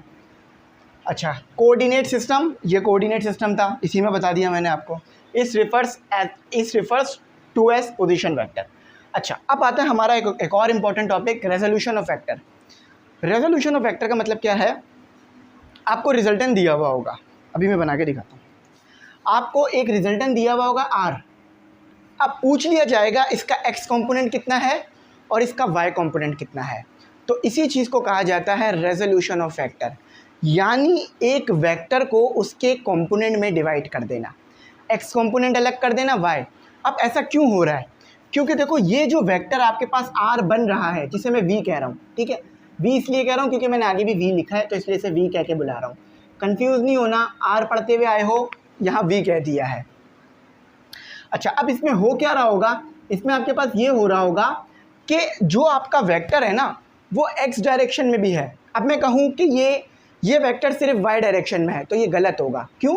क्योंकि x पे भी तो डिस्टेंस कवर हो रहा है, और अगर मैं कहूँ ये x डायरेक्शन में है तो भी गलत होगा। क्यों? क्योंकि y पे भी डिस्टेंस कवर हो रहा है। हाँ, अगर ऐसा कर दूँ तो जस्ट x डायरेक्शन में है, y में कोई डिस्टेंस कवर नहीं हो रहा। ऐसा कर दूँ तो अब x में कुछ कवर नहीं हो रहा, जस्ट y में है। तो इसी तरह से ये वाला वेक्टर भी है, ये आपके पास x में भी है, y में भी है। तो अब आपको क्या करना है, इसको रिजॉल्व करना है। रिजॉल्व x कंपोनेंट में भी तोड़ना है, y कंपोनेंट में भी तोड़ना है। अब इसको मैं तोड़ना सिखाता हूँ। ये वर्ड यहाँ पे लिखा हुआ है स्प्लिटिंग का। अब देखो तोड़ते कैसे हैं कि जस्ट लाइन बना दो, इसका जो हेड है ना उससे एक परपेंडिकुलर लाइन बना दो। तो वो जो परपेंडिकुलर लाइन होगी वो आपको ये बताएगी कि y डायरेक्शन में कितना है, y एक्सिस में कितना है। इसको आप ऐसे लिखोगे vy का मतलब वेलोसिटी जो है वो y डायरेक्शन में कितनी है। अभी प्रोजेक्टाइल में भी ये चीज़ आएगा। अब x डायरेक्शन में भी है तो अब ये डॉटेड लाइन बना दोगे, तो इसको लिख दोगे vx x एक्सिस में कितनी है, ठीक है। और ये आ गया आपका थीटा। अब देखो इसको पढ़ते हैं, the process of splitting. Splitting मतलब तोड़ना, अलग अलग करना। अब vector into its rectangular components. अब रेक्टेंगुलर कंपोनेंट क्या है, ये x और y आपके पास रेक्टेंगुलर कंपोनेंट है। रेक्टेंगुलर का मतलब जिनके दरमियान 90 का एंगल हो।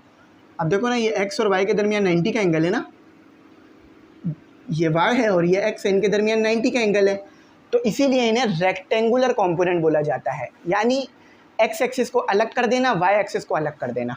अच्छा, rectangular component is called resolution of vector. Resolution मतलब तोड़ना, वेक्टर को उसके कंपोनेंट में तोड़ना। We can resolve a vector into three components such as that x component, y component. अच्छा, अब याद रखना z कंपोनेंट आपको नहीं पढ़ाया जाता, आपको सिर्फ 3 कंपोनेंट पढ़ाए जाते हैं, x और y रेजोल्यूशन में, तीसरा कंपोनेंट नहीं दिया जाता, तो ये आपके कोर्स का हिस्सा नहीं है। x कंपोनेंट, हाँ IIT के जो एग्ज़ाम देते हैं ना, जो बच्चे IIT का एग्ज़ाम देंगे, मतलब इंडिया में जो IIT है उनका जो एग्ज़ाम देंगे, उनको ये तीसरा कंपोनेंट भी पढ़ाया जाता है। मगर हमारे यहाँ तो ये 2 कंपोनेंट ही ज़्यादातर होते हैं, सिंध में या पाकिस्तान में। x component, y component and z component या z component along the 3 axis of coordinate system. अभी ये जो मैंने कोऑर्डिनेट सिस्टम बनाया है ये 2 एक्सिस के लिए है। 2 एक्सिस मतलब इसमें x एक्सिस और y एक्सिस है। हाँ, अगर मैं इसमें तीसरा एक्सिस बना दूं जो कि z है, तो ये अब 3 एक्सिस सिस्टम हो गया है। समझ गए? चलो, तो मैंने 2 एक्सिस के लिए रेजोल्यूशन ऑफ वेक्टर सिखा दिया। अच्छा, अब आपको मैं बोलूं vx की वैल्यू क्या है, ये आपने vx लिख तो लिया, ये vx लिख तो लिया, अब इसकी वैल्यू कैसे निकालोगे, ये फार्मूला है। अब मैंने ये फार्मूला डेरिवेशन कराते वक्त बताया था कैसे आया, ये पाइथागोरस थ्योरम की मदद से आया था। देखो ये एक राइट एंगल ट्रायंगल बन रहा है, अगर मैं इसको कंप्लीट कर दूं, ये नज़र आ रहा है राइट एंगल ट्रायंगल बन रहा है, एंगल 90 का बन रहा है। तो Pythagoras theorem base upon hypotenuse, यानी कॉस लगा लो, हाइपोटेन्यूस क्या है v, और कॉस लगाओगे तो ये हो गया बेस, ठीक है, ये चीज़ बेस हो गई आपकी। अब मैं इसकी डेरिवेशन नहीं करा रहा तो इसलिए इसको मज़ीद नहीं खोल रहा, फॉर्मूला याद रख लो, vx is equal to v cos theta. अब उन जिन बच्चों ने डेरिवेशन करी हुई उनको ये बात याद होगी, हवाला इसीलिए मैंने दिया है। अब y कंपोनेंट निकालना है। अब आपसे पूछा भी जाएगा, आपको वो एंगल दे देंगे और आपको वो रिजल्टेंट दे देंगे, रिजल्टेंट यानी v दे देंगे, कहेंगे y कंपोनेंट और x कंपोनेंट की वैल्यूज़ बता दें, तो x कंपोनेंट की वैल्यू यहाँ से आ जाएगी, y कंपोनेंट की वैल्यू सिंपल यहाँ से आ जाएगी। अच्छा, अब मैं बोलूँ डायरेक्शन बताओ, डायरेक्शन क्या है, तो आप इस फॉर्मूले से बताओगे। और अगर एंगल मांग लूँ तो एंगल तो तीनों फार्मूले से आ सकता है, जस्ट सेट कराना है। तो इसको सेट करा लेते हैं, tan यहाँ हो रहा है, इन्वर्स हो जाएगा वहाँ जाके, ठीक है। अगर एंगल मांग लिया जाए तो भी आप डायरेक्शन वाला फार्मूला ही अप्लाई करते हो, समझ गए बात। ये डायरेक्शन वाले फार्मूले को एंगल पता चल जाएगा आपका, और एंगल आएगा डिग्री में, क्योंकि इधर डिग्री में सॉल्व किया जाता है, रेडियन में नहीं रखा जा रहा था। सर्कुलर वाला जो चैप्टर है वो रेडियन में। अब आ जाते हैं, जब ऐसे केस पर आ जाते हैं जब 2 वेक्टर आपस में मल्टीप्लाई हो रहे होंगे, ये वेक्टर ए है, ये वेक्टर बी है। पीछे जो केस पढ़ा था वहाँ पर नंबर मल्टीप्लाई हुआ था वेक्टर के साथ, यहाँ नंबर नहीं हो रहा, एक वेक्टर दूसरे वेक्टर के साथ मल्टीप्लाई हो रहा है और एक तीसरी क्वांटिटी निकल कर आएगी। फॉर एग्जांपल समझ लो ये एक वेक्टर है, ये दूसरा वेक्टर है, जब ये दोनों आपस में मल्टीप्लाई होंगे तो ये तीसरी क्वांटिटी आएगी। अब इन केस सम केस ये तीसरी क्वांटिटी वेक्टर भी हो सकती है और स्केलर। अब वो हमें पढ़ना होगा, हमें याद रखना होगा। आ जाओ, प्रोडक्ट ऑफ 2 वेक्टर्स, यानी 2 वेक्टरों को आपस में मल्टीप्लाई कराना। There are 2 types of vectors product which can be classified as. अच्छा, जब भी आप दो वेक्टरों को मल्टीप्लाई कराओगे तो दो तरह के प्रोडक्ट बन सकते हैं, और दोनों एक टाइम पे नहीं बनेंगे, अलग अलग ही बने रहेंगे। ऐसा नहीं है कि कभी ये बन रहा होगा कभी वो, हमेशा एक प्रोडक्ट ही आएगा, ठीक है, ये याद रखना। ऐसा नहीं है कि फोर्स और डिस्प्लेसमेंट को मिलाओ तो कभी स्केलर प्रोडक्ट या कभी स्केलर प्रोडक्ट और कभी कॉस प्रोडक्ट, नहीं, हमेशा आपके पास स्केलर आएगा, ठीक है, ये ख़ास कंडीशन है। तो स्केलर प्रोडक्ट में क्या हो रहा होगा, ए डॉट बी, यानी ए वेक्टर और बी वेक्टर आपस में डॉट मल्टीप्लाई हो रहे होंगे, तो आपके पास एक तीसरी क्वांटिटी बनेगी जो कि होगी वर्क। अभी मैं इसको मज़ीद डिटेल में समझा देता हूँ। अगला टॉपिक यही है, वेक्टर प्रोडक्ट। दो वेक्टर को ऐसे मल्टीप्लाई कराओ कि क्रॉस हो रहा हो तो वो वेक्टर प्रोडक्ट है। चलो अब आ जाओ डॉट स्केलर प्रोडक्ट पढ़ते हैं। अच्छा, ये याद रखना, ये असल है, इससे इससे तो 50 MCQs बन जाते हैं, इससे सिर्फ इससे, ठीक है, तो इसलिए मैंने उसको अलग से लिख दिया। अच्छा देखो यहाँ लिखा हुआ है when two vectors multiply with each other. आपके पास दो वेक्टर्स हैं, एक वेक्टर है ए, वेक्टर आपके पास है ए, और एक वेक्टर है बी। जब इन दोनों को आपस में मल्टीप्लाई करोगे तो एक रिजल्टेंट वेक्टर बनेगा जो कि होगा आर, ठीक है। देखो यहाँ लिखा हुआ भी है when two vector multiply with each other and the answer is scalar quantity. ये रिजल्टेंट वेक्टर जो है वो स्केलर क्वांटिटी होगी। अगर दो वेक्टरों को आपस में मल्टीप्लाई कराते हो और एक स्केलर क्वांटिटी आ जाती है, जैसे वर्क, स्पीड और फ्लक्स और मैग्नेटिक फ्लक्स, तो इस सिचुएशन में उस आने वाली क्वांटिटी को कहा जाएगा vector product, sorry scalar product या डॉट प्रोडक्ट। अब मैं ज़रा आपको थोड़ा और डिटेल में समझाता हूँ। समझो ए और dot, scalar product co dot से रिप्रेजेंट किया जाता है, यानी मल्टीप्लाई तो हो रहे हैं लेकिन बीच में डॉट है। अब देखो मैंने फोर्स और डिस्प्लेसमेंट आपस में मल्टीप्लाई किए, तो जो क्वांटिटी निकल कर आई वो एक स्केलर क्वांटिटी निकल कर आई, तो ये प्रोडक्ट कौन सा हुआ, स्केलर प्रोडक्ट, ठीक है। देखो यहाँ पे देखो, बात समझो, ए डॉट एफ डॉट डी था, एफ भी एक वेक्टर क्वांटिटी थी, डी भी एक वेक्टर क्वांटिटी थी, एफ फोर्स था, डी डिस्प्लेसमेंट था, दोनों वेक्टर क्वांटिटी मल्टीप्लाई होकर स्केलर क्वांटिटी बना रही हैं, तो ये आपके पास जो है वो एक स्केलर प्रोडक्ट है। अच्छा एक करेक्शन कर लो, मैंने यहाँ रिजल्टेंट वेक्टर कह दिया था, ये रिजल्टेंट वेक्टर नहीं है, रिजल्टेंट स्केलर क्वांटिटी होगी, रिजल्टेंट स्केलर होगा, ठीक है। तो देखो जैसे यहाँ पर वो एफ डॉट डी तो वर्क बना। अब इसको ज़रा थोड़ा खोल के लिख लेते हैं, ऐसे लिख लेते हैं कि अगर आप डॉट को हटाओगे तो वो कॉस में रिप्लेस हो जाएगा। अब कॉस क्या बता रहा है, कॉस ये बता रहा है कि फोर्स का एक्स कंपोनेंट कितना लग रहा है डिस्प्लेसमेंट पे। मैं ज़रा फिर से बना देता हूँ, D is equal to B, सही है। तो जब आप कॉस ले रहे हो तो इससे पता चल रहा है कि फोर्स का आपके पास एक्स कंपोनेंट कितना है बी के ऊपर, सही है। ये आप आई होप पढ़ चुके होंगे, मैं पढ़ा चुका हूँ ये पीछे। चलो अब आगे चलते हैं। अब कैरेक्टरिस्टिक्स देख लेते हैं स्केलर प्रोडक्ट की क्या होती है। अब अगर यहाँ एंगल 0 आ गया, 0 नहीं 90, अगर यहाँ एंगल 90 आ गया तो आपको पता है cos 90 0 के बराबर होता है।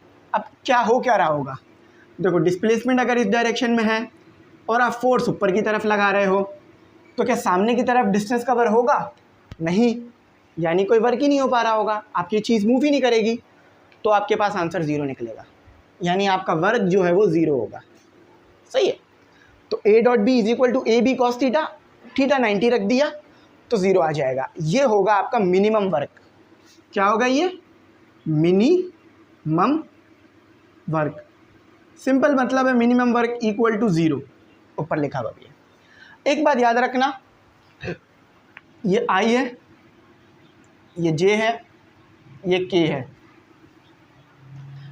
I डॉट J करोगे 0 होगा, J डॉट K करोगे 0 होगा, K डॉट I करोगे 0 होगा। यानी अगर आप इस एक्सिस को इसके साथ मल्टीप्लाई करने की कोशिश करोगे वो आंसर 0 देगा।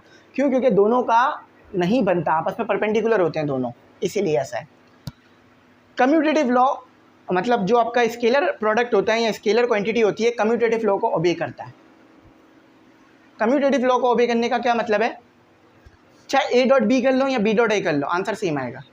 अभी तो मैंने ऐसे लिखा था ना, A dot B is equal to A B cos theta, लेकिन अगर मैं इसको ऐसे लिख दूँ ना, B dot A equal to B A cos theta, तो ये आंसर दोनों सिचुएशन में सेम आएगा।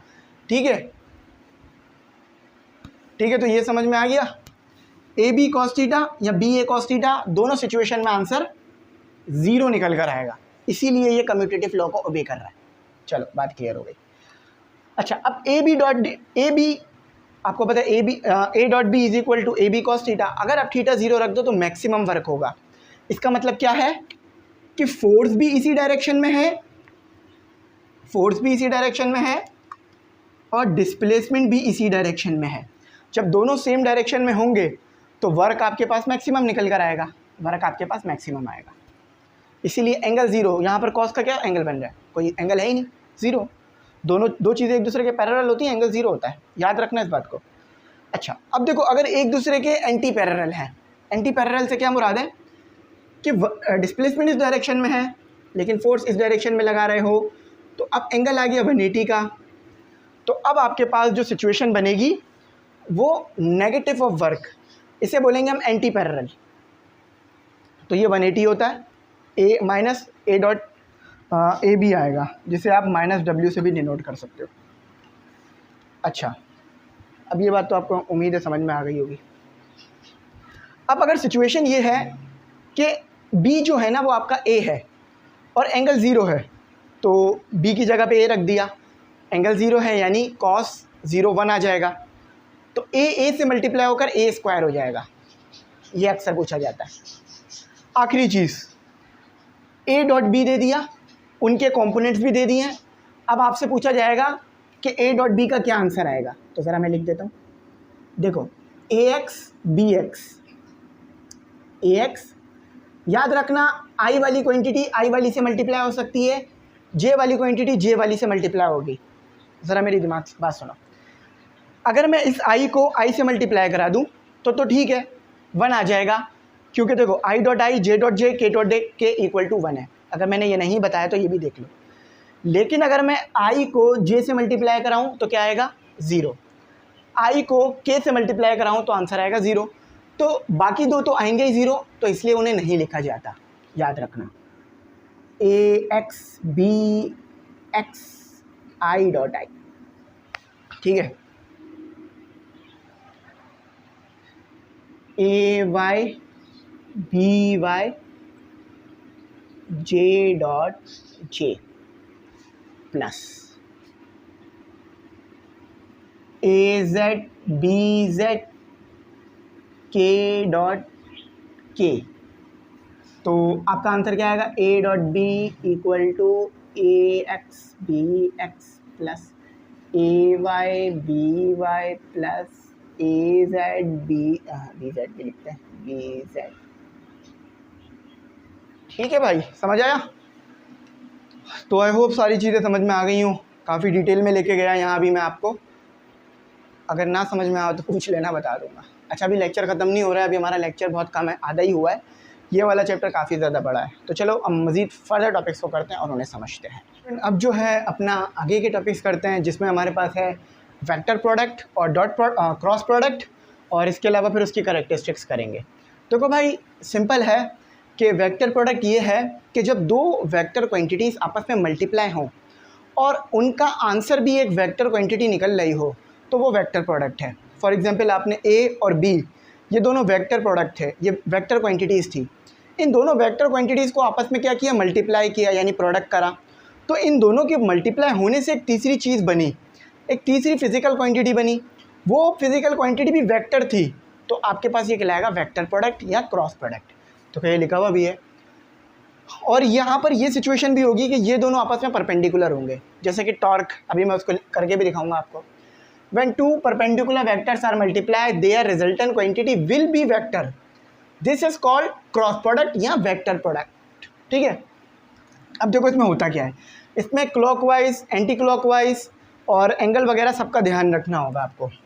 अब फॉर एग्जांपल समझो, ये आपके पास एक ए क्वांटिटी थी और ये बी क्वांटिटी थी, ये दोनों आपस में मल्टीप्लाई हुआ तो आर बना। ठीक है। लेकिन ये क्लॉकवाइज एंटी क्लॉकवाइज था, एंटी क्लॉकवाइज यानी आप जैसे घड़ी घूमती है ना क्लॉकवाइज, उसके अपोजिट घूम रहे थे, तो डायरेक्शन आई अपवर्ड, है ना। लेकिन अब आप क्लॉकवाइज आए, ए से बी की तरफ आए, तो अब डायरेक्शन चली गई डाउनवर्ड। तो आपके पास जो वेक्टर प्रोडक्ट होता है वो क्लॉकवाइज के लिए क्या होता है, नेगेटिव, ठीक है।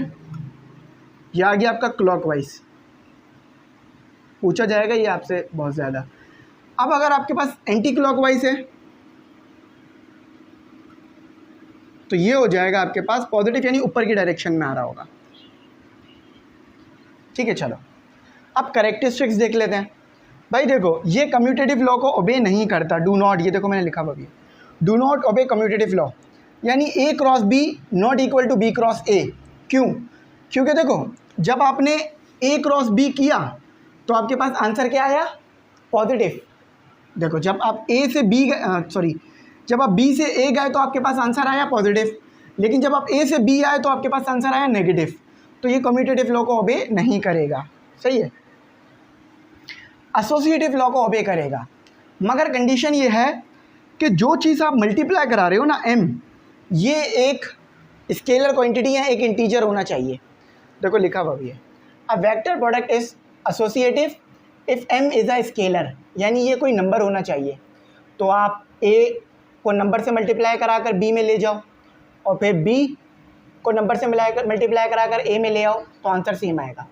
अच्छा, डिस्ट्रीब्यूटिव लॉ को भी अभी करता है, वेक्टर प्रोडक्ट इज डिस्ट्रीब्यूटिव, यानी ए क्रॉस, और ऑर्डर लिखा हुआ है ब्रैकेट में b प्लस सी, तो ए cross B plus A cross C, A cross यहाँ बी क्रॉस हो रहा है, ए क्रॉस लगा लो।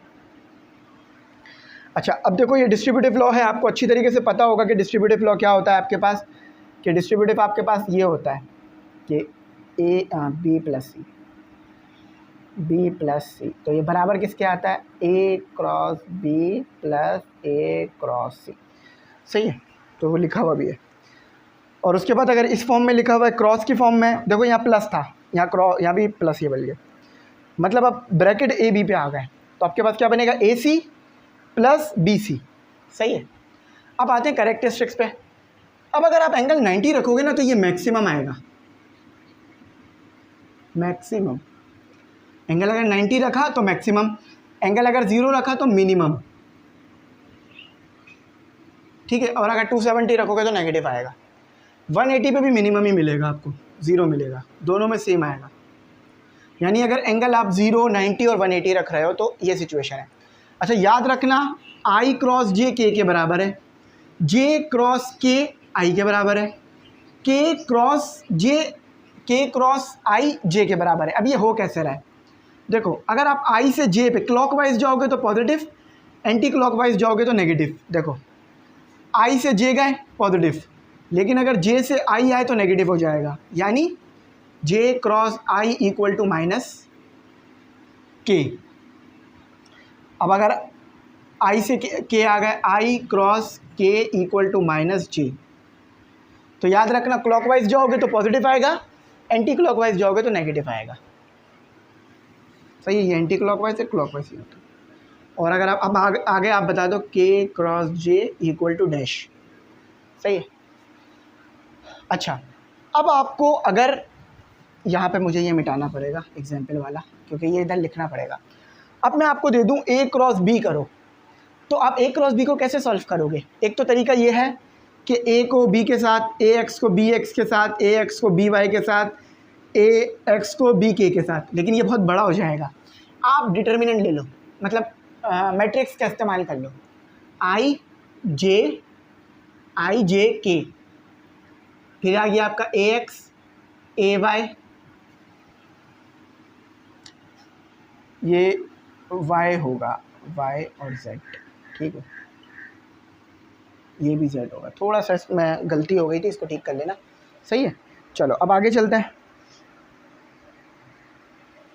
अब इसमें आगे चलते हैं, ठीक है। तो इसकी करेक्शन कर लो कि ये x y z है और ये भी x y z है, सही है। तो ये ax हो गया, ay हो गया और az हो गया, फिर bx हो गया, बी वाई हो गया और बी जेड हो गया। अब आप मैट्रिक्स सॉल्व करना तो जानते हो, आपने पूरा एक चैप्टर पढ़ा इसके ऊपर फर्स्ट ईयर में, तो आप उससे सॉल्व कर सकते हो। ठीक है, अब इसका एक एग्जाम्पल ले लेते हैं, वेक्टर प्रोडक्ट के एग्जाम्पल, वेक्टर प्रोडक्ट एग्जाम्पल, क्योंकि ये मैंने लिखा था ना इसलिए। अब देखो, जैसे कि आपके पास एक है डॉट, ठीक है, ये हो गया आपका डिस्टेंस r, यहाँ पर आपके लग रही है फोर्स f। तो देखो दोनों एक दूसरे के क्या है, परपेंडिकुलर। तो अब टॉर्क किधर होगा, टॉर्क आपका होगा अगर मैं क्लॉकवाइज जा रहा हूँ, क्लॉकवाइज जा रहा हूँ तो टॉर्क मेरा होगा अपवर्ड, ठीक है। और अगर मैं एंटी क्लॉकवाइज, फोर्स मेरी इस तरफ आ जाए, तो फोर्स इस तरफ होने से इस तरफ आ जाएगा, टॉर्क मेरा इस तरफ। तो अभी हम ऊपर की तरफ ही जाते हैं क्योंकि वो वाली डायरेक्शन आसान है। तो समझो ये एक पॉइंट है, ये आपका पिवट, ये आपका जो है वो मूवमेंट ऑफ आर्म है, इस पर आपका फोर्स लग रहा है, तो टॉर्क यहाँ पर प्रोड्यूस होगा, ठीक है। और जो कि आपके पास ऐसे लिखा जाएगा कि r cross f, vector quantities है, तो ये आ गया। अच्छा, अब पढ़ते हैं स्पीड, स्पीड पढ़ लेते हैं, वेलोसिटी पढ़ लेते हैं। अब इससे तो आप बहुत अच्छी तरीके से जानते हो, लेकिन बस एक छोटा सा रिव्यू दूंगा ताकि समझ में आ जाए। भाई देखो, rate of change of distance per unit time is called speed. Rate of change of distance लिख दिया मैंने, वो बाकी नहीं लिखा। तो rate of change of distance per unit, बाकी लिख लेना, per unit time is called speed. सही है, समझ गए। तो rate of change of distance per unit time is called speed. It is a scalar quantity. इसके लिए कोई डायरेक्शन नहीं चाहिए, हम पढ़ चुके हैं। इसको लिखने का तरीका क्या है, थोड़ी सी ब्राइटनेस बढ़ा देता हूँ ताकि हम भी अच्छे लगे। अच्छा, इसको पढ़ने का तरीका क्या है, d/s।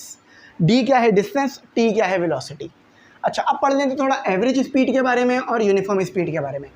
देखो भाई, एवरेज स्पीड क्या होती है कि आपने टोटल डिस्टेंस कितना कवर किया उसको टाइम से डिवाइड करा दो।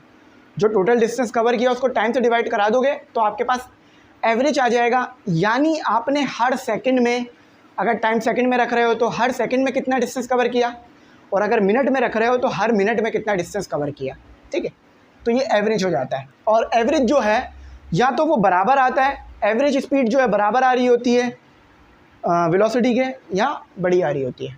यूनिफॉर्म का क्या है कि अगर आपके पास टाइम और डिस्प्लेसमेंट सेम है तो इस सिचुएशन में जो स्पीड होगी वो यूनिफॉर्म होगी। यानी सेम टाइम में, फॉर एग्जांपल 1 सेकंड में 1 मीटर कवर किया, फिर अगले सेकंड में अगला मीटर, तो यूनिफॉर्म स्पीड हो जाएगी, ठीक है। उसको मैंने लिखा नहीं है लेकिन मैंने बता दिया, वरना वो टाइम लग जाता काफ़ी। अब इंस्टेंटेनियस क्या है कि बहुत छोटे टाइम में आपने बहुत छोटा डिस्टेंस कवर किया, बहुत कम टाइम लगा आपको डिस्टेंस कवर करने में, और डिस्टेंस भी छोटा कवर किया, तो इस सिचुएशन में जो स्पीड होगी वो इंस्टेंटेनियस होगी। देखो लिखा हुआ है, it is the speed of an object, एक ऑब्जेक्ट की स्पीड है, at any particular time of movement of time interval. समझ रहे हो, मतलब टाइम बहुत कम लगा आपको, 0 के बराबर, तो उस स्पीड को क्या कहा जाएगा, इंस्टेंटेनियस। मतलब अगर टाइम की वैल्यू आपके पास 10 सेकंड है या 5 सेकंड है तो इस सिचुएशन में इंस्टेंटेनियस नहीं होगा। लेकिन अगर टाइम की वैल्यू आपके पास 0.01 है तो 0 के कितना करीब है, तो इस सिचुएशन में जो स्पीड होगी वो इंस्टेंटेनियस होगी। अब वेलोसिटी को पढ़ लेते हैं। Rate of change of displacement per unit time is called velocity. सही है, मतलब कितना डिस्प्लेसमेंट कवर किया आपने पर यूनिट टाइम में, वो वेलोसिटी होती है। सेम ही तरीके से मैंने फॉर्मूला लिखा है, इसका मुश्किल नहीं होगी, ठीक है। डिस्प्लेसमेंट आपके पास ऊपर आ गई, डिस्प्लेसमेंट, और टाइम आपके पास नीचे आ गया। अब एवरेज पढ़ लेते हैं। भाई एवरेज यहाँ भी वही है कि जितना आपने टोटल डिस्टेंस कवर किया उसको टाइम से डिवाइड करा दिया तो एवरेज निकल जाएगा कि 1 सेकंड में या 1 मिनट में कितना डिस्टेंस आप कवर करते हुए आए। अगर इसको ऐसे लिखना चाहो तो ऐसे भी इसको लिखा जा सकता है, ए वी एक्स एक्सिस को डिवाइड, एक्स कंपोनेंट को डिवाइड करा दो टाइम से, वाई कंपोनेंट जितना टाइम लगा कवर करने में डिवाइड करा दो टाइम से, तो आपके पास उस सिचुएशन में एवरेज वेलोसिटी आ जाएगी। चलो अब आगे चलते हैं और आगे के टॉपिक पढ़ते हैं। तो स्टूडेंट अब जो है वो कुछ अपने आसान टॉपिक्स भी समझ लेते हैं, एक्सेलरेशन और इक्वेशन ऑफ मोशन। भाई देखो एक्सेलरेशन आपको पता है, कोई ज़्यादा बताने की ज़रूरत नहीं है, change in velocity with respect to time. यानी आपके पास वेलोसिटी है, एक छोटी सी एग्जांपल से समझ लो ताकि हमेशा बात याद रहे, ठीक है। आपके पास एक गाड़ी है, वो यहाँ पर थी, इनिशियल पॉइंट पे थी, तो वी आई थोड़ा सा आगे मूव कर गई है, अपनी लोकेशन को इसने चेंज कर लिया है, तो ये हो गई है वी एफ, ठीक है, वी एफ। तो एक्सेलरेशन क्या होगी, वी एफ को माइनस कर दो वी आई से, और इधर इसका टाइम होगा t2, इधर इसका टाइम होगा t1, तो t2 माइनस t1, यानी वेलोसिटी में कितना चेंज आया टाइम के रिस्पेक्ट से, ये आपके पास होती है एक्सेलरेशन, ठीक है। ये लो लिखा हुआ है, डेफिनेशन भी देखो यही है कुछ, कि delta V upon delta T is equal to V F minus V I t2 minus t1, change in velocity with respect to time. याद रखना वेक्टर क्वांटिटी है, ठीक है, पूछ लिया जाता है, वेक्टर क्वांटिटी है। अच्छा, अब पॉजिटिव एक्सेलरेशन कब होगी, जब आपके पास वी एफ ज़्यादा होगी और वी आई कम होगी, समझ गए। देखो t2 का टाइम तो हमेशा ज़्यादा ही रहेगा, क्यों, क्योंकि देखो ऐसा नहीं हो सकता कि t1 आपके पास जो है वो 10:10 हो रहे हैं तो t2 आपके पास 9:50 हो जाए, नहीं, टाइम हमेशा बढ़ता रहेगा, तो इसीलिए t2 हमेशा ज़्यादा आएगा, t1 कम आएगा, लेकिन वेलोसिटी में फ़र्क आ सकता है।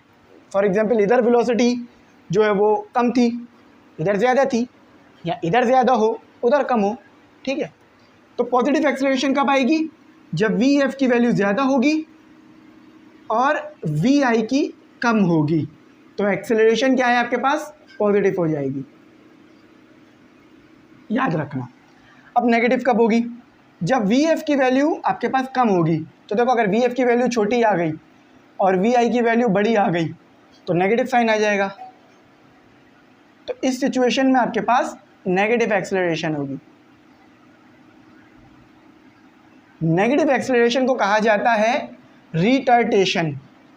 इधर से मिटा देता हूँ, इधर लिख देता हूँ, याद रहेगी बात, ठीक है, नेगेटिव।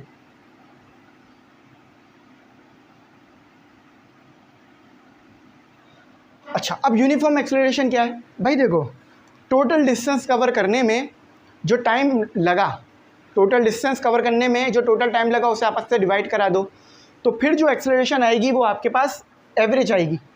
अच्छा, मैंने यूनिफॉर्म बोलकर आपको एवरेज का बता दिया, चलो यूनिफॉर्म का बताता हूँ। भाई यूनिफॉर्म एक्सेलरेशन क्या है कि इक्वल इंटरवल ऑफ टाइम में इक्वल वेलोसिटी जो है वो बढ़ रही है। फॉर एग्जांपल देखो 1 सेकंड था, वेलोसिटी भी 1 सेकंड मतलब 1 मीटर पर सेकंड है, मीटर पर सेकंड है। फिर 1 सेकंड और बढ़ गया तो 2 सेकंड हो गया, वेलोसिटी भी जो है वो सेम 2 हो गई। 3 सेकंड वेलोसिटी भी 3, 4 सेकंड वेलोसिटी भी 4। तो अगर सेम टाइम इंटरवल में सेम बढ़ रहा है आपके पास वेलोसिटी, तो ऐसी सिचुएशन में यूनिफॉर्म है, ठीक है। आप इसको ऐसे भी ले सकते हो कि हर सेकंड बाद 2-2 जो है वो मीटर पर सेकंड वेलोसिटी बढ़ रही है, 2 हो गई, 4 हो गई, 6 हो गई, 8 हो गई, ठीक है, तो ये भी यूनिफॉर्म होगी। तो इस सिचुएशन में आपके पास यूनिफॉर्म आएगी, यानी हर जगह पर सेम आ रही होगी, सही है। नॉन यूनिफॉर्म, भाई देखो टाइम और वेलोसिटी अलग अलग हिसाब से बढ़ रही है। देखो ये 1 सेकंड है, ये 2 सेकंड है, ये 3 सेकंड है, ये 4 सेकंड है। यहाँ पर आपके पास वेलोसिटी थी 5, यहाँ पर आके 7 हो गई, यहाँ पर आके 8, यहाँ पर आके 10। तो देख लो कोई सेम डिफरेंस नहीं है, अलग अलग डिफरेंस से बढ़ रही है। यहाँ पर डिफरेंस था आपके पास 2, यहाँ पे 1 हो गया, यहाँ पे दोबारा 2। तो इस सिचुएशन में नॉन यूनिफॉर्म एक्सेलरेशन आएगी, ठीक है, समझ गए बात। चलो अब समझते हैं एवरेज एक्सेलरेशन। भाई एवरेज एक्सेलरेशन ये होता है जो टोटल डिस्टेंस, जो टोटल वेलोसिटी थी आपके पास, टोटल वेलोसिटी उसको डिवाइड कर दो टोटल टाइम से। तो इस सिचुएशन में जो आपके पास एक्सेलरेशन आएगी वो एवरेज एक्सेलरेशन होगी, समझ गए। यानी टोटल कितना आपके पास वेलोसिटी रही और उस वेलोसिटी को हासिल करने में टोटल कितना टाइम लगा, जब दोनों को आपस में आपने डिवाइड किया, वेलोसिटी न्यूमरेटर में टाइम डिनोमिनेटर में, तो आपके पास जो एक्सेलरेशन आई वो एवरेज आई। अच्छा, इसको इस तरह से भी लिखा जा सकता है, ये भी फॉर्मूला हो सकता है कि delta V X upon delta T, delta V Y upon delta T और आई जे। अच्छा, इंस्टेंटेनियस एक्सेलरेशन क्या है भाई? देखो, बहुत छोटे से टाइम के लिए जो एक्सेलरेशन आई, समझ लो टाइम करीब करीब 0 के बराबर होने वाला था या 0 से बस थोड़ा सा ज़्यादा था, तो उस वक्त जो आपने एक्सेलरेशन रखी, जो एक्सेलरेशन निकाली, तो वो इंस्टेंटेनियस है। फॉर एग्जांपल समझ लो टाइम आपके पास है 0.01 सेकेंड और वेलोसिटी आपके पास 1 मीटर पर सेकेंड है, तो इस सिचुएशन में जो एक्सेलरेशन आएगी वो इंस्टेंटेनियस होगी, यानी टाइम आपके पास बहुत कम है। अब पढ़ते हैं इक्वेशन ऑफ मोशंस। आप अच्छी तरीके से जानते हो आपके पास 3 इक्वेशंस ऑफ मोशंस होती हैं। There are 3 equation of motions, equation of motion and acceleration is constant in equation of motion. देखो, 3 इक्वेशन ऑफ मोशन है, लेकिन तीनों में जहाँ जहाँ एक्सेलरेशन आ रहा है कांस्टेंट होगा, एक्सेलरेशन तब्दील नहीं होगा, यानी यूनिफॉर्म एक्सेलरेशन होगी। यूनिफॉर्म समझा दिया ना मैंने, सेम टाइम इंटरवल में वेलोसिटी बढ़ रही है। अब देखो, इक्वेशन ऑफ मोशन के फॉर्मूले देख लेते हैं। ये बात याद रखना, कांस्टेंट एक्सेलरेशन ये बहुत इंपॉर्टेंट है। V F is equal to V I plus A T, first equation of motion, derivation की कोई ज़रूरत नहीं है। S is equal to V I T plus half A T square, second equation of motion. अच्छा, कभी कभार इसे H भी लिख दिया जाता है, तो उसमें कंफ्यूज नहीं होना। तो फिर अगर एच लिख रहे हो तो ए जो है वो जी हो जाएगा, ये आगे आएगा, मैं बता दूंगा। अच्छा, उसके बाद आपके पास ये भी इस तरह लिखी जा सकती है कि V F square is equal to V I square plus 2hg, third equation of motion. ठीक है, अब आखिरी टॉपिक है प्रोजेक्टाइल, उसको पढ़ते हैं। आई होप ये समझ में आ गया होगा। तो आसान था, ज़्यादा कोई बड़ा नहीं था, समराइज़ कर दिया था मैंने। चलो अब प्रोजेक्टाइल मोशन जो है वो प्रोजेक्टाइल को समझते हैं और प्रोजेक्टाइल को जो है वो लेके चलते हैं आगे। अच्छा देखो भाई, सबसे पहले तो प्रोजेक्टाइल मोशन एक ऐसा मोशन होता है जिसमें हमारे पास दोनों कंपोनेंट होते हैं वेलोसिटी के, एक्स कंपोनेंट भी होता है, वाई कंपोनेंट भी होता है, और इसके अंदर आपके पास जिस चीज़ को आप फेंक रहे होते हो उसके पास खुद कोई ऐसा सोर्स नहीं होता कि जिससे वो आगे अपने मोशन को तेज़ या कम कर सके। फॉर एग्जांपल ज़रा मैं आपको बताता हूँ। यहाँ पर देखो, ये हमारे पास एक जो है वो कंपोनेंट आ गया, नीचे बना लेते थोड़ा सा, ठीक है। यहाँ पर हमारे पास जो है वो एक प्रोजेक्टाइल शॉट आ गया। प्रोजेक्टाइल शॉट के अंदर आपके पास कोई इंजन नहीं होगा। फॉर एग्जांपल एक ऐसा रॉकेट, बैलिस्टिक मिसाइल एक ऐसा मिसाइल होता है कि बस उसको फायर कर दिया जाता है, फिर जो उसको फोर्स या जो उसको स्पीड स्टार्ट में दे दी जाती है ना, वो उसी को इस्तेमाल कर पूरा अपना मोशन करता है और एक जगह पे गिरता है। फॉर एग्जांपल आपकी बॉल होती है, क्या आपकी बॉल में कोई इंजन लगा होता है? नहीं। आपने जितनी स्पीड से अपने हाथ से फेंक दी, बस फेंक दी, उसी स्पीड से वो जाएगी, मतलब वही स्पीड उसको आगे लेके जाएगी, कम ज़्यादा वो होती रहेगी स्पीड, लेकिन जो आपने इनिशियली स्पीड दे दी वही स्पीड इस्तेमाल होगी, या जो फोर्स जो आपने वर्क इनिशियली करा है बस वही है आपके पास, आप बीच में नहीं कर सकते। इसी तरह से बास्केटबॉल, फुटबॉल, आपने देखा होगा कि अगर एक football player, for example cricket आप लोग देखते रहते हैं, सब कॉन्टिनेंट से ही आप लोग देख रहे हैं, तो समझो यहाँ पर एक बैट्समैन ने शॉट मारा तो बॉल यहाँ पे गई, क्या यहाँ पर आने के बाद बॉल में कोई इंजन लगा हुआ है कि वो आगे चली जाए? नहीं, यहाँ पर आने के बाद वो नीचे आने लग जाएगी। तो प्रोजेक्टाइल मोशन में जो प्रोजेक्टाइल होता है उसके पास कोई इंजन नहीं होता, वो खुद से वर्क नहीं कर सकता। जो आपने इनिशियल पॉइंट पे वर्क कर दिया या जो फोर्स लगा दी, बस वही उसके पास है। अच्छा, अब यहाँ पर ज़रा देखते हैं, ये हो गया आपका वाई एक्सिस, ये हो गया आपका एक्स एक्सिस। वाई एक्सिस पे आप, एक्स एक्सिस पे आप कवर करते हो, एक्स एक्सिस पे आप कवर करते हो रेंज, ठीक है। अब रेंज क्या है? इनिशियल पॉइंट से लेकर फाइनल पॉइंट तक का डिस्टेंस आपके पास होगा रेंज, ठीक है, ये रेंज हो गया आपके पास। अच्छा, अब हाइट क्या है? मैक्सिमम हाइट, जहाँ पर आपका प्रोजेक्टाइल सबसे ऊपर तक गया, ये आपकी हो गई हाइट, ठीक है, ये आपकी हाइट हो गई। अब समझो यहाँ पर आपका, यहाँ से आपने ऑब्जेक्ट को फायर किया, यहाँ पर आपका ऑब्जेक्ट पहुँचा। अब जब यहाँ पर वो पहुँचा ना, उसके पास वेलोसिटी के 2 कंपोनेंट हैं, एक है एक्स कंपोनेंट जिसे आप बोलोगे वी एक्स, और एक है y कंपोनेंट जिसे आप बोलोगे vy, ठीक है, vx और vy। और याद रखना प्रोजेक्टाइल मोशन पर ग्रेविटी हमेशा लगती रहेगी। एयर रेजिस्टेंस को हम नेग्लेक्ट कर देते हैं, यहाँ पे रख लो एयर रेजिस्टेंस इज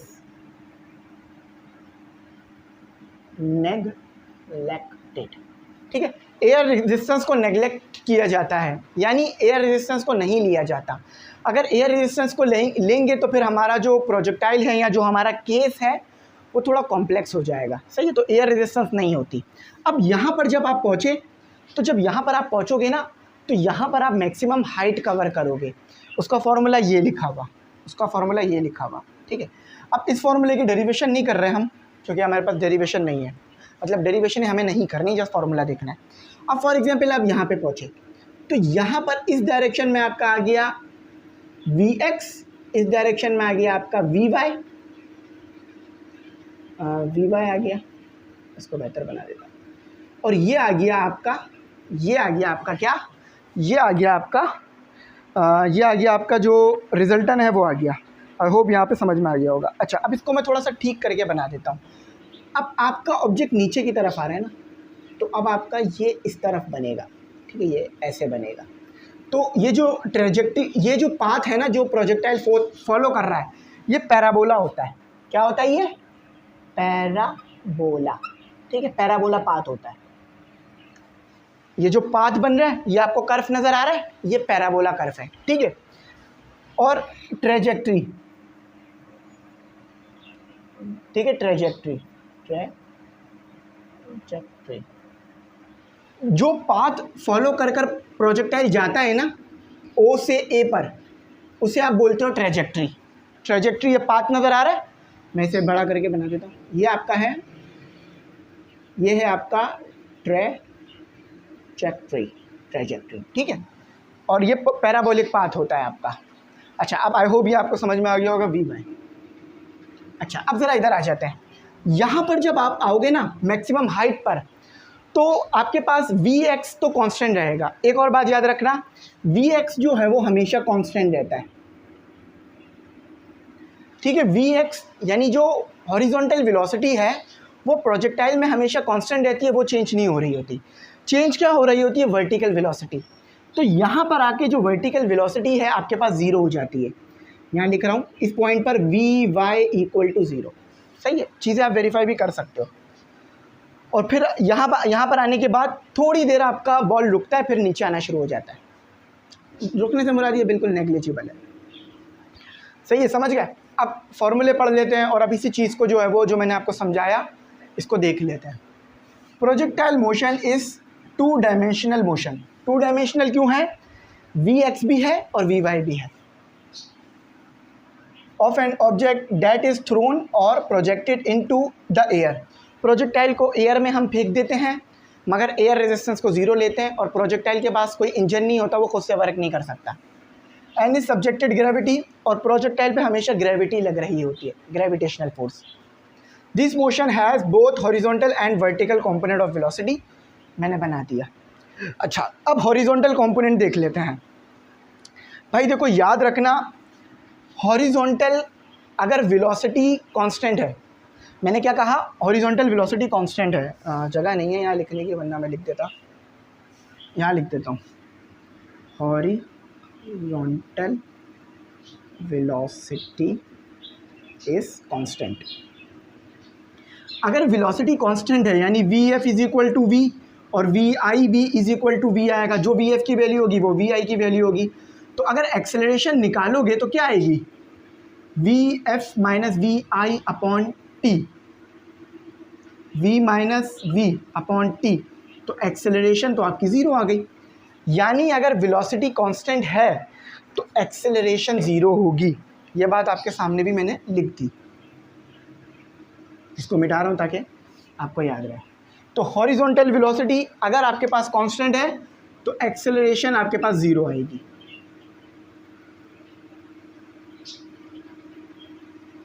ठीक है, एक्सेलरेशन आपके पास 0 आएगी।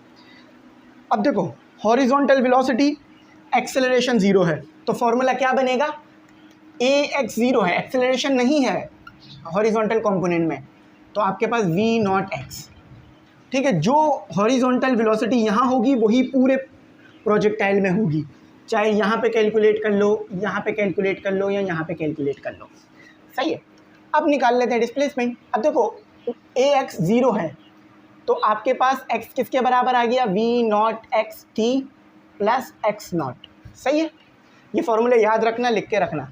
अच्छा, अब एक्सेलरेशन 0 है तो यानी ये कंपोनेंट, ये वाला पार्ट पूरा 0 हो जाएगा, V X square is equal to V not X square हो जाएगा, सही है, समझ गए। चलो अच्छा, अब यहाँ पर जो वर्टिकल है, वर्टिकल कंपोनेंट में एक्सेलरेशन किसकी वजह से आ रही है, जस्ट ग्रेविटी की वजह से। किसकी वजह से, ग्रेविटी की वजह से आ रही है, ग्रेविटी के अलावा आपके पास कोई एक्सेलरेशन नहीं है। तो यहाँ पर जो है वो आपके पास क्या होगा, इस वाले पाथ में क्या होगा कि आप यहाँ पर सबसे ज़्यादा वेलोसिटी होगी, आगे जाते जाओगे वेलोसिटी कम होती रहेगी, ठीक है। तो यहाँ पर क्या होगा, V Y is equal to V not Y, जहाँ जहाँ ए वाई है उसकी जगह आप क्या पुट कर सकते हो, माइनस जी पुट कर सकते हो। तो फॉर्मूला ये बन जाएगा, Y V not is equal to V not Y T minus half G T square, समझ गए। V not square is equal to V not Y square minus 2g, A की जगह क्या आ जाएगा, ए वाई की जगह क्या आ जाएगा, माइनस जी, तो माइनस प्लस माइनस डायरेक्ट लिख देते हैं, ये लो, ठीक है। समझ में आ गए आपको सारे फॉर्मूले। चलो अब आगे बढ़ते हैं। अब सारे फॉर्मूले मैंने आपके लिए लिख दिए, मैंने आपको बता दिया कि क्या ज़ीरो है क्या नहीं है। अच्छा, अब आगे बढ़ते हैं। अब वो फॉर्मूले देख लेते हैं जो बहुत ज़्यादा यूज़ होंगे अक्सर एक्सेलरेशन वगैरह और दूसरी चीज़ों को कैलकुलेट करने के लिए। अच्छा, अब यहाँ तक पहुँचने के लिए कितना टाइम लगा, देखो यहाँ से लेकर यहाँ तक पहुँचने के लिए कितना टाइम लगा वो आप इस फॉर्मूले से कैलकुलेट कर सकते हो। Time taken by projectile to reach the maximum height, यहाँ पर आपके पास है maximum height, maximum height HEIGHT। तो यहाँ पर जो हाइट है उसको कैसे कैलकुलेट कर सकते, मतलब कितना टाइम लगा यहाँ तक पहुँचने के लिए, उसको आप इससे कैलकुलेट कर सकते हो इस फॉर्मूले से। यानी कितना टाइम लगा इधर तक पहुँचने के लिए वो आप इस फॉर्मूले से कैलकुलेट कर सकते हो। टोटल टाइम ऑफ फ्लाइट, अच्छा बच्चे अक्सर इसमें कन्फ्यूजन कर देते हैं कि मैक्सिमम हाइट वाला टाइम निकालना और टोटल टाइम ऑफ फ्लाइट निकालने वाला, इसमें कंफ्यूज हो जाते हैं। तो देखो टोटल टाइम ऑफ फ्लाइट का मतलब है कि यहाँ से लेकर यहाँ तक आने में कितना टाइम लगा। टोटल टाइम ऑफ फ्लाइट यानी जब वो मैक्सिमम हाइट पे भी गया और मैक्सिमम हाइट से वापस ज़मीन पे आ गया तो उसे बोलोगे टोटल टाइम ऑफ फ्लाइट। उसके लिए फॉर्मूला ये है, जस्ट ऊपर वाले फॉर्मूले में 2 को मल्टीप्लाई करना है। अच्छा, अब मैक्सिमम हाइट कितनी कवर की, ये तो टाइम की बात हो गई ना। अब मैक्सिमम हाइट कितनी कवर की उसको निकालने का फॉर्मूला ये है। इसकी डेरिवेशन हमने फर्स्ट ईयर में करी थी लेकिन यहाँ नहीं करेंगे। तो h is equal to V not square sine square theta upon 2g। अच्छा, अब मैक्सिमम रेंज कितनी कवर की, यहाँ से लेके यहाँ तक कितना डिस्टेंस कवर किया, उसको निकालने का फॉर्मूला ये है। समझ गए, सही है, समझ गए। अब आ जाते हैं हम एक छोटी सी चीज़ पर जो बहुत ज़्यादा पूछी जाती है, projectile motion at various initial angle. Basically इस टॉपिक में आपको ये बताना है कि वो कौन सा एंगल है जिस पर आपका प्रोजेक्टाइल मैक्सिमम रेंज कवर करेगा। ठीक है, मैक्सिमम रेंज। तो आपने क्या करना है, the angle eight which projectile cover maximum range, horizontal velocity is constant. ये तो मैंने बात, मतलब ये तो पुरानी वाली बात लिखी हुई है, ठीक है, ये मिटा दो।